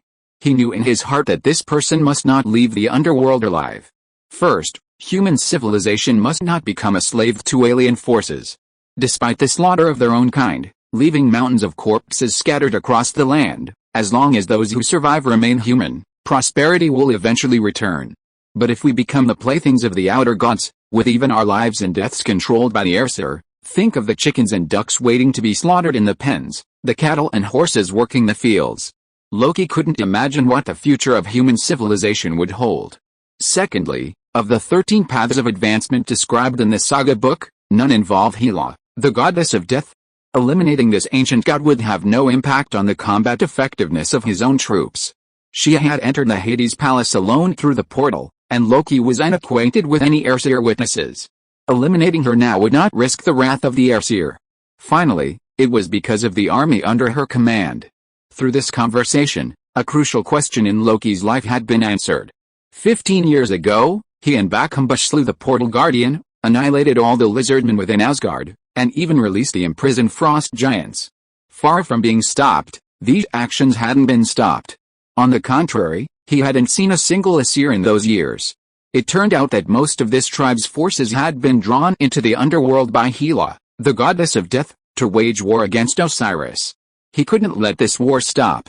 Whether a horde of Eastland undead overran the underworld, or the underworld was completely controlled by the Aesir, neither would be a good thing for him. With Hela's death, the Aesir, leaderless, continued their mutually destructive struggle with the Eastland undead within the underworld. This was the best way to restore order to this chaotic plane. No matter how you looked at it, this powerful old god from Asgard must die. So, Loki acted without hesitation. Indeed, his successful escape from the sealed land was entirely due to this powerful ancient god. If it were the Confucian scholars of the Eastern Tang dynasty, who valued benevolence, righteousness, propriety, wisdom, and trustworthiness, they would certainly not have killed their savior. Unfortunately, Loki's thinking was completely different. Before his time travel, he came from the 21st century. It was an era where everyone was a hungry wolf. In this era, only strong warriors who remained loyal to their own side could survive in the chaotic concrete jungle. 90% of young people opened their eyes every day to face one bloody game after another, one wrong move, and everything would be lost. Even elementary and middle school textbooks have eliminated outdated terms like blind loyalty, inaction, and doing good deeds without leaving a name. In this new era, these qualities are no longer praiseworthy, but rather a sign of cowardice. After his time travel, the barren and cold Scandinavia became a place where Darwin's law was taken to its extreme. Hanshu village had to endure hostility from all sides, some from the Duke, some from the neighbors. His allies were never permanent. Today's friends could become tomorrow's backstabbing enemies. Only decisive killing could ensure long-term survival in these chaotic times. Of all those present, the only one who fully understood Loki's actions was the legalist assassin, Consort Zu. After Hela's death, she retrieved her dagger and carefully decapitated the corpse. She then ripped open the chest and ripped out the heart before sheathing the dagger. This was the technique taught in the Assassin Academy for hunting the old gods. There were many different races of old gods, each with its own name, traversing the outer starry skies, descending upon one desolate planet after another. Some possessed extremely tenacious vitality. Only decapitation and heart removal could guarantee their ultimate demise. When the dust settled, Mergwyn, Hanswelsh, and Hucklaur, the three meisters who had been hiding in a corner the entire time, emerged from their hiding places. Everything had happened so quickly that the two hadn't yet grasped what had transpired in the Hades palace. A pile of corpses had already appeared in the center of the field. Sophie bent down to suture Loki's wound, but Loki, panting, patted his eldest daughter's head again. Ever since Nefertiti's spirit possessed him, he'd been preoccupied with state affairs. Even after moving to Rainfall Heights, he'd left Sophie at Storm's End. Frankly, he hadn't paid much attention to his eldest daughter. But this time, he'd been able to turn the tide, all thanks to her exceptional performance. Sophie. This time, your father has truly become a godslayer, haha. Ahem, confirming his safety and the absence of any other enemies within Hades, Loki finally relaxed his tense nerves. But after only 2 words, he began coughing up blood uncontrollably. He was, after all, a man whose heart had been ripped out and then forced back into his chest. The bards tell me this goddess of death, Hela, is my sister. Haha, I wonder what new stories they'll invent if this gets out. You old man, could you just shut up? I'll heal you. 5 years later, father and daughter were able to talk like children again, tears streaming from Sophie's eyes. After 10 years of constant training, Sophie had mastered all of Nefertiti's abilities. The Styx priests at the Temple of Anubis were skilled in mending corpses. In a sense, these mummification craftsmen were the originators of surgery and human anatomy. Sophie took out her needle and thread and was about to sew up her wound when Loki stopped her again. Don't worry, I won't die. The underworld can't be without a ruler for a single day. I need you to summon Nefertiti immediately. She once ruled this land for a long time, and no one knows the rules of operation better than her. Hurry, before further unrest breaks out. Loki looked into Sophie's eyes. Honestly, at one point, he did want his eldest daughter to resign from this job. After all, she had lived in the Temple of Anubis for 5 years and must have understood some of the intricacies of the underworld's operations. But then he thought. Sophie, though grown up, was still only 23. In her previous life, office workers of that age often spent their days making mistakes and being criticized by their superiors. The smooth operation of the underworld depended on the stability of human civilization. In comparison, Nefertiti, with her greater management experience, was clearly a better choice. Was Nefertiti trustworthy? Loki had no answer to this question either. But he knew that even if this female pharaoh slipped out of control and became a tyrant, she was still immortal. Human civilization must have strong people who can deal with her. This is much more reassuring than submitting to the rule of the Aesir. Chapter 573 New Life. When Loki opened his eyes again, a month had passed. In that month, the uninhabited deserts of the northern continent had undergone tremendous changes. Within the underworld, Nefertiti had regained power. Having discovered her true form, hidden within the city of the dead, the pharaoh had fully recovered her once supreme power. With her power in hand, she opened sealed gate after sealed gate, recovering every member of the Illuminati who had been imprisoned there. These were powerful priests who had lived through ancient Egyptian civilization millennia ago. They had mastered the reincarnation rituals of the Styx, surviving through the ages. The Lord of Dusk, Sardan, had no idea of their divine power. Destroying them and returning to the cycle of reincarnation was too dangerous, so he sealed them away forever. Today was the day they would finally see the light of day. Nefertiti, accompanied by her followers, stood at the gate, speaking cordially with each of them. The pharaoh recognized most of them. All the freedmen, forcibly brought from the oases under the pretext of defending Hades, were released back into the human world. Returning from their long imprisonment, they chanted Nefertiti's name along the way. The Illuminati had recaptured these young, strong laborers from their homelands to bolster Hades' defenses. 30 million undead from the eastern continent suddenly appeared within the underworld. They knew the invading Aesir were their primary enemy, but a few still attempted to attack Hades and wrest control of the underworld. The Lord of Dusk, Sargon, claimed to be engaged in a war against the followers of the evil god north of the Black Desert, but in reality, he was conscripting these men into Hades' defense. Subsequently, a bloody purge of the Illuminati in the Black Desert followed. Nefertiti's reign was overthrown by these lizardmen, resulting in the death of her husband, Akhenaten, and the disappearance of her son, Tutankhamun. The lizardmen were so terrified of her existence that even after her death, they dared not seal her within the underworld. Instead, they sealed her spirit within the sun mask and placed it within the Leviathan.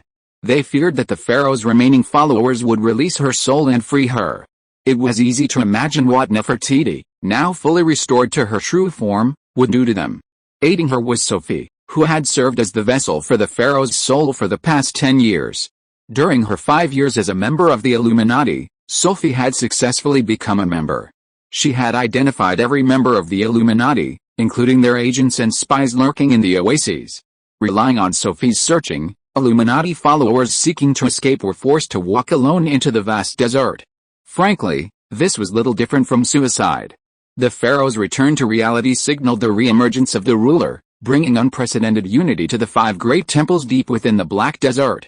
However, the pharaoh did not let her victory get her way. 5 years ago, when she fell once again into the hands of the Illuminati, she had lost all hope. Now, having received a hard-earned second chance, the once dominant female pharaoh had to admit that this era was completely different from the one she knew.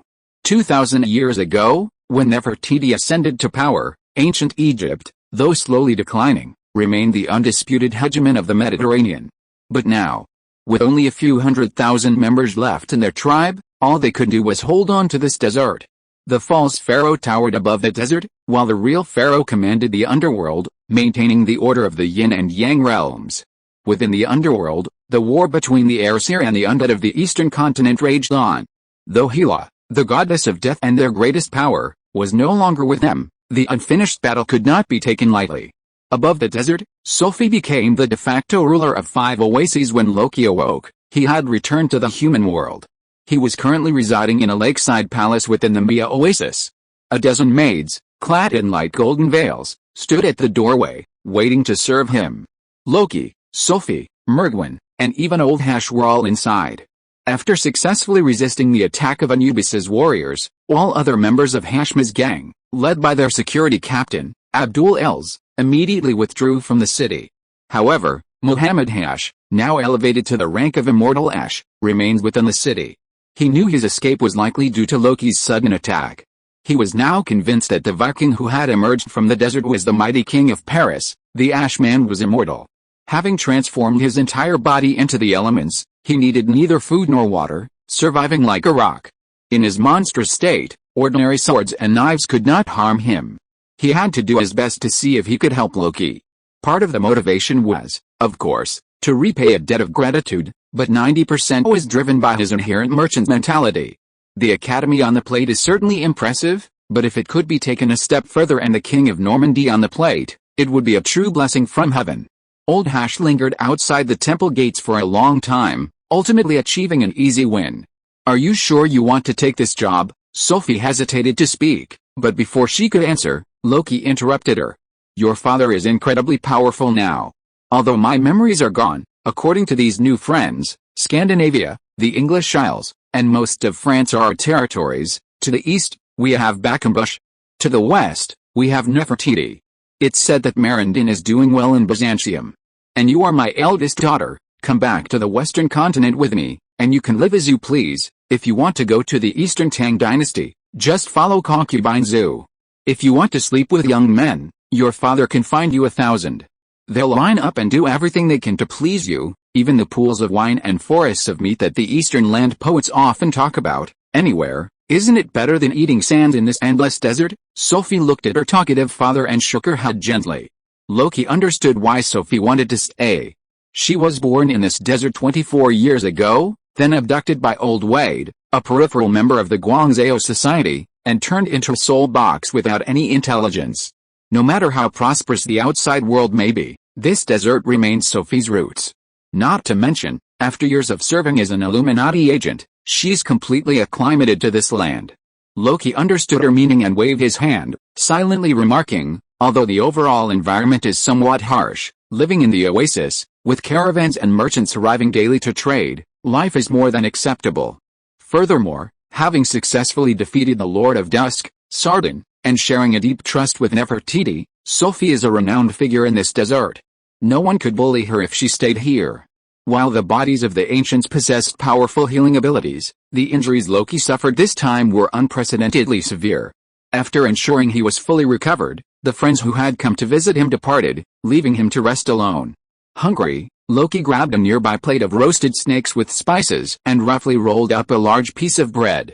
Before he could shove it into his mouth, the light streaming in from the window bent strangely. Nefertiti appeared in the room. Years ago, she had drawn Loki into a solar illusion within his sea of consciousness. The pharaoh now looked identical to her appearance in the illusion, but this time, her body radiated a human warmth. She had fully transformed from a spirit into a living being. Loki, my lord, you have fulfilled your promise and helped me find my true form. Now, it is my turn to fulfill the promise I once made. With his mouth stuffed with flatbread and vegetables, Loki stared wide-eyed, completely bewildered by Nefertiti's words. After being freed from imprisonment in the Hades, Hela, the goddess of death, hid a portal key near his heart to gain entry to the Hades and erased all of his memories of the past 13 years. His memory remained fixed on the victory over the King of Earthsea 13 years prior, leaving him with no clue of what had happened since. After successfully capturing Paris, the frost giant's spells of ice and snow continued unabated. This heavy snowfall, in the height of summer, lasted for 2 full months, so much so that when you successfully dug your men's bodies from the ice and snow, they were still frozen as solid as black ice. Seeing Loki's still bewildered expression, Nefertiti continued. Everyone in the world is saying you slew Mewtwo, King of Earthsea, but you didn't actually kill him. Instead, you severed his limbs and imprisoned him. To save his own life, Mewtwo informed you of the existence of the underworld. You then transported these frozen men back to Murmansk. Their bodies remain remarkably well preserved in the permafrost. 5 years ago, you said that if you could find your former men in the underworld, you'd ask the Styx priests to help them return to the human world, and I can certainly help you with that. If you are listening to this novel on a channel other than Fanfic World, it means it was downloaded and re-uploaded without effort. We warmly invite you to visit our channel, Fanfic World. There you will find the original version of this story and many other novels of various genres. We look forward to seeing you dive into a world of incredible novels. Chapter 574, New Life, 2. At the same time, in the underworld, a blood-red moon rose high in the sky. At the junction of the plains and the mountains, an army lurked among the wild, overgrown trees. Each member of the force was a burly, blonde, blue-eyed man. They wore horns or steel helmets, wielded heavy broad axes, and wore eerie, plain white robes. The leader, a tall, thin young man, stood at the forefront despite his frail frame. Gently rising halfway, he held a sword in his left hand and a massive chain in his right. Holy Lord, the Almighty and All-Seeing, please grant us a successful plunder of the fallen dead today. May the Normans survive and await the coming of our king. Normally, the words prayer and plunder would have no connection. But coming from the mouth of this murderous priest, they held a strange harmony. Behind him, over 20 Vikings, weapons in hand, gazed out across the vast, boundless plain before them. A plant resembling a dark red vine grew on the plains. Breathing in the crimson moonlight, it blossomed with eerie red flowers. In the underworld, there's no such thing as birth. Mortals who die on earth transform into undead spirits, and these undead spirits are born from these strange flowers. Boss, we didn't get orders from the Storm Priest for this operation. Yes, these war-crazed bastards have been unexpectedly quiet these past few days. It seems something big is happening in Valhalla. Fuck, scared of nothing. These three men uttered these curt words simultaneously. They were Jerome, Satyr, and Grower, standing at the forefront of the ambush. Wait for their orders. Haha, no wonder the Vikings muttered something like drinking with the gods before dying in battle. Now that I see the real gods, they really live lives of drunkenness and debauchery. In my last life, following boss Loki taught me a simple truth. It's impossible for mortals to wait for the gods to bestow their blessings. If we want money, food and development, we can only rely on the broadswords and axes in our hands. Let us rob them ourselves. Today I must get these reborn undead, no matter what country they are from, I must get them. 13 years after entering the underworld after his death, the Viking pirates from Hanshu village were leaderless, and Jerome once again became their leader. After a long period of conquest, he roughly summarized the basic operating principles of the underworld and the human world. In the human world, when there is no war, women's fertility rate will increase, and the elderly will also enjoy longer lifespans. Under such circumstances, the underworld will suffer. There is no natural reproduction in the underworld. All population are undead born from the strange red flowers on the plains. Under such circumstances, wars for population will often break out. The undead who died in the war in the underworld will have their memories erased and become babies born to women in the human world. This provides a perfect explanation for the high fertility rate in peacetime. The two worlds of yin and yang form a perfect closed loop. Jerome and the Viking pirates around him were taken away by the storm monks under the command of the goddess of death Hela when they arrived. From then on, they began to fight against the various armies of the eastern land. Through years of conquest, Jerome conquered 3 castles that were allied with each other. This territory wasn't as vast as Loki's former domain. But at least the people in the underworld still had a place to live. Brothers, wait a moment, these East Continent bastards have already occupied the entire West Continent, and now even England is in danger. We can't retreat, because if we do, we'll be back in Hanshu village, in a few years, when Big Boss Loki comes in. How are we going to face him if we stay in Hanshu village? Yeah, that's right, we're fighting so hard in this godforsaken plane, refusing to reincarnate, just to have a place to stay when Big Boss Loki comes down. The Viking undead were chatting excitedly, and they took out the wine jugs beside them and clinked them together to drink. Seeing that an ambush was about to turn into a wild drinking party, Girl narrowed his eyes and made a gesture of silence. There is no sun in the underworld, and the sky is always dark. There are only 2 moons, the blood moon and the white moon, alternating with each other. When the white moon rises in the sky, it is daytime, and when the blood moon rises in the sky, it is night. When the blood moon gradually began to tilt, there was a rustling sound suddenly from the bottom of the hill where everyone was ambushing. Don't be nervous, it's me, Alfred. A nimble figure scurried up the hillside where everyone was hiding in 2 or 3 steps. It was none other than Alfred, Loki's adopted son who had died in Paris 13 years prior. Of all the pirates, he was the only one who practiced the Hurricane Berserker path 13 years ago. When he died, he was still a Sequence 7 storm walker who had only drunk 3 bottles of potion. But now, after 13 years of continuous battles with the Aesir, he had reached Sequence 3 and was officially promoted to Hurricane Lord. There was no birth or aging in the underworld 13 years later. He was still the same age he was when he died. To escape purgatory, dying in battle was the only way. I saw the Soul Shepherd's team. They're approaching us with fresh undead. After whispering these words, the Viking pirates who had been lying in the shallows all night perked up immediately. Everyone held their breath and looked towards the far end of the plain. How many people did they bring? I didn't see clearly. Jerome wiped the red plant sap from his face, used as a disguise, and said in a deep voice, "The Soul Shepherd is accompanied by a flying sword cultivator. I dare not get too close, we can't alert them, but I see that group is almost endless. I estimate there are at least 100 of them." Jerome's eyes immediately lit up. The underworld relies on population even more than the human world. This is because in the human world, mortals are born as powerless infants. It takes at least 15 to 18 years to raise an infant into a laborer capable of earning money or fighting. But in the underworld, adults emerge directly from the red flowers. Although most of them are around 40 to 50 years old, they are still capable of taking up arms and fighting. Only by obtaining a sufficient population can we resist the Eastland army that is coming like a tidal wave. Brothers, draw your weapons and prepare. Success depends on this one move. If we can capture this group, we will have 500 soldiers. A month from now, We'll all head south to the East Continent's lands and strike while they were harvesting their crops." While Jerome was mobilizing for battle, Gyulaw pulled out his telescope and held it nervously to his eyes. When he saw the blood-red spirit-calling banner appear in the distant sky, he put down his telescope and picked up his axe. Brothers, attack! Chapter 575, New Life, 2.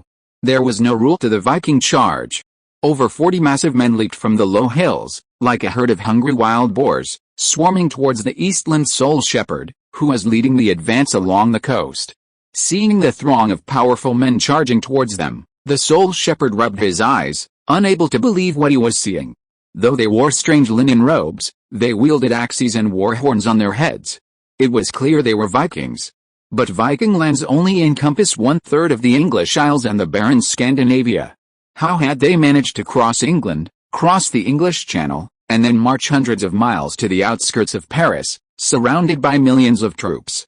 How the hell had they done it? Unfortunately, Jerome didn't give him time to think. Following Loki, he fought alongside the hunters of Coldwater Village, waging 4 years of endless war. Over the course of 4 years, he rapidly transforming from a scribe of the holy bishop into a formidable warrior. Because Vikings only follow the strongest, when warring nations occur, the border is the lowest point of resistance. To attempt a raid along this border would be tantamount to courting death. For this reason, Jerome chose to rely on his powerful sailors to row long ships at high speeds through the chosen ones. Leveraging the long ship's high maneuverability, capable of sailing, crossing rivers, and even carrying people over mountains and hills, they sailed all the way from the English Isles to the outskirts of Paris. In the mortal realm, Paris was Loki's domain. But in the underworld, it had long been overrun by the overwhelming hordes of the East Continent's undead. No one would be foolish enough to launch a raid near a hostile city with a population of 1 million. Yet, Jerome did just that. While this action might seem risky, upon closer inspection, it had many advantages. First, Paris was already a major rear base for the East Continent's army. Powerful Ginden and Uening cultivators would generally gather at the front lines to combat the powerful Aesir. Waiting behind the battle lines were, at most, small groups of Foundation establishment cultivators. Even if they encountered an enemy, this 40-man combat squad could easily crush them with sheer force. Furthermore, the undead descending near Paris were mostly citizens of the Kingdom of Normandy. As long as they revealed their identities and used deception, most would follow them. Sensing a group of men roaring and screaming toward them from a distance, the Soul Shepherd and his guards briefly panicked. But after a dozen seconds, they realized this charging army was short-staffed and its weapons and equipment appeared to be shabby. Guarding the Soul Shepherd and escorting the fresh undead were 3 Foundation establishment sword cultivators and 2 Mahas disciples armed with crossbows. Although there were only 5 guards, they were all registered disciples from the 6 major sects of East Continent. They were no pushovers. The leader of the 3 prepared for battle. He swiftly swung the flying sword from his waist. A flying sword burst through the air, circling in the air not far ahead. Just as it was about to pierce the captain's back, he leaped, landing on the sword as lightly as a falling leaf. In 10 breaths, the charging Viking pirates had closed to within 50 meters of them. The sword cultivator is ready for battle, brothers. Beware of his flying swords. Shield axemen, draw your shields. Once the sword cultivator takes to the air, the flying swords will follow immediately. Since entering the underworld, Jerome and his fellow Vikings had fought mostly against the powerful Eastern Continent cultivators. Countless companions had sacrificed their lives, devising a strategy for the survivors of Hanshu village, using mortal bodies to fight sword cultivators. The pitch-black flying sword scraped against the air fiercely, closing in almost instantly on the Vikings. They were now 30 meters from the 3 scouts, a distance impossible to cross. Facing the incoming flying sword, Gyulaw, at the forefront of the group, howled to the heavens. Thick black fur and the sharp claws and fangs of a giant wolf appeared on his body. The greedy wolf-pather of the Hacker Temple possessed immense power after transforming into a half-human, half-wolf monster. Gyulaw continued charging forward, bearing a massive round shield. His flying sword pierced the shield with a clang. The expected shattering sound did not occur, but instead, the flying sword was restrained by a tremendous force. Gyulaw's massive wolf claws had already grasped the hilt of the flying sword. Only then did the East Continent swordsmen realize that the Vikings charging towards them were truly elite warriors. The shields they held before them weren't wooden at all, but rather a thick layer of steel embedded in the wood. After all, Foundation establishment swordsmen were not nascent soul cultivators. Their flying swords could easily pierce wood and human bodies, but not steel. After piercing the thick steel plate, the flying sword was firmly fixed in place, and Gulul, in his werewolf form, gripped the hilt tightly. The sword cultivator had completely lost control of his flying sword. Without it, they were powerless against the Vikings. Just as he was about to penetrate the enemy lines, Jerome spread his enormous wings, gleaming with silver light. As he soared high into the air, a pale silver flame condensed from his broadsword and chain, slashing down upon the floating sword cultivator. The sword cultivator instinctively dodged, maneuvering his flying sword down a few meters, just enough to fall into Satyr's attack range. 13 years later, Satyr remained as silent as ever, yet still possessed an inexplicable air of reliability. As the sword cultivator attempted to evade, his lasso had already been thrown high into the air. The strong rope, made of soft dragon tendons, precisely wrapped around the sword cultivator's neck. Satyr yanked, unleashing the fire berserker's power within his bloodline. The sword cultivator, suspended in midair, was like a kite with a broken string, instantly being dragged to the shallows. Since entering the underworld, Jerome and Satyr had engaged in this same coordinated effort countless times. The East Continent swordsmen stationed in the rear during the war were not highly skilled to begin with, so they had never witnessed such skillful ground coordination. Seeing their captain resist for a mere 3 breaths before being tragically slain, the 2 Mahas disciples had barely loaded their arrows into their crossbows when Gurul, using both hands and feet, pounced like a hungry wolf. Now behind enemy lines, it was crucial not to allow any of the enemy to escape. If they attracted a larger force, this small raiding party of only 40 would be in grave trouble. Several javelins and short axes pierced the air, striking the other 2 swordsmen in the backs in strange yet precise arcs. They fell to the dark earth of the underworld, breathless within moments. With his broadsword piercing the soul shepherd's chest, Alfred, the Viking who appeared most normal, approached the terrified undead. "Brothers and uncles, you are saved." The undead looked at each other, clearly confused as to what was happening. Meanwhile, Alfred knew that the killing, a simple task for Viking pirates, had been accomplished. The next step presented the greatest challenge of this operation. How to convince these over 100 freshly minted souls to follow him back to the English Isles was the most challenging part of the entire operation. They had tried tying them up, threatening them, and intimidating them, but with limited success. After repeated attempts, humanity's most ancient deception proved most effective. Jerome, possessing the power of Sequence 3 Path of Justice and the Angel of Judgment, had barely landed and hadn't even had time to fold his massive wings of light when Alfred pointed at him, facing the over 100 trembling souls. "Do you see, we are angels sent to save you. You have just died and fallen into the hands of demons, who wanted to consign you to the dark mines for endless toil. It was the brave 6-winged angels who saved you. This is thanks to your daily devout prayers in the church while you were still on earth. It is your devout faith that has allowed you to see the angels' reinforcements even after falling into hell." Jerome's presence clearly calmed the group of undead. The vast majority of mortals in the Western continent are devout believers of the Holy Lord. In the mortal realm, encountering a demigod-level chosen one is rare. After death, they appeared in this strange plain shrouded by a crimson moon, where an angel appeared and slew the demon escorting them. This seems to align with the biblical narrative. We need to leave quickly. Otherwise, if we delay for a while, a few more great demons will arrive, and we won't be able to resist their capture. The undead born in the underworld are no fools. Most are adults who have lived in the human world for 40 or 50 years. Death merely strips them of their physical bodies, but not their memories. They still possess the same level of thinking ability as mortals. But sir, if you are angels, why would you travel on a Viking longship? Yes, don't those things belong to those evil sea pirates? Ahem. Jerome, having folded his wings of light, blushed involuntarily at this remark. Even after working alongside Loki for so long, he still hadn't mastered his leader's ability to maintain a straight face and speak with impunity. Of the 3, Gurul excelled in fighting but lacked the ability to speak. Satyr was even more reserved, able to go a week without a word, living in complete silence if not necessary. This skill was inherited only by Alfred. Combined with his dazzling golden hair and the aristocratic air of his blood, he was quite convincing. Haha, fellow villagers, you don't understand. Of course, we, the devout followers of the Holy Lord, entering demonic territory, must disguise ourselves as those evil Vikings. Otherwise, how could we possibly rescue you from the clutches of the demons? When the Holy Lord created the angels, he bestowed upon us all supreme wisdom. Only we dare to enter such a dangerous hell to try to rescue you, the lost lambs. Yes, the undead nodded, sensing the profound truth in Alfred's words.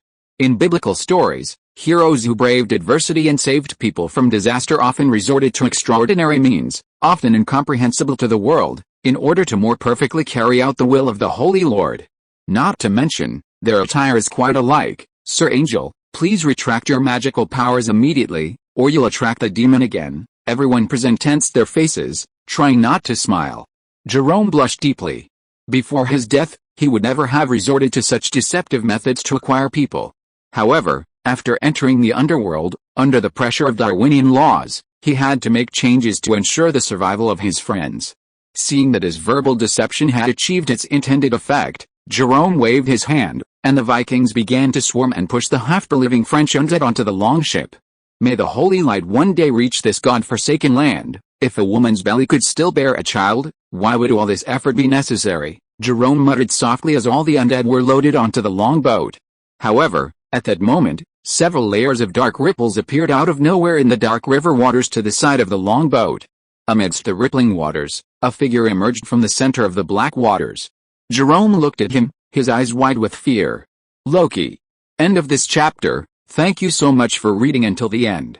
Don't forget to give it a like. Looking for more exclusive content and immediate access? Subscribe to our Patreon. Remember, every like, subscription or donation encourages us to continue. Thank you all. See you in the next video.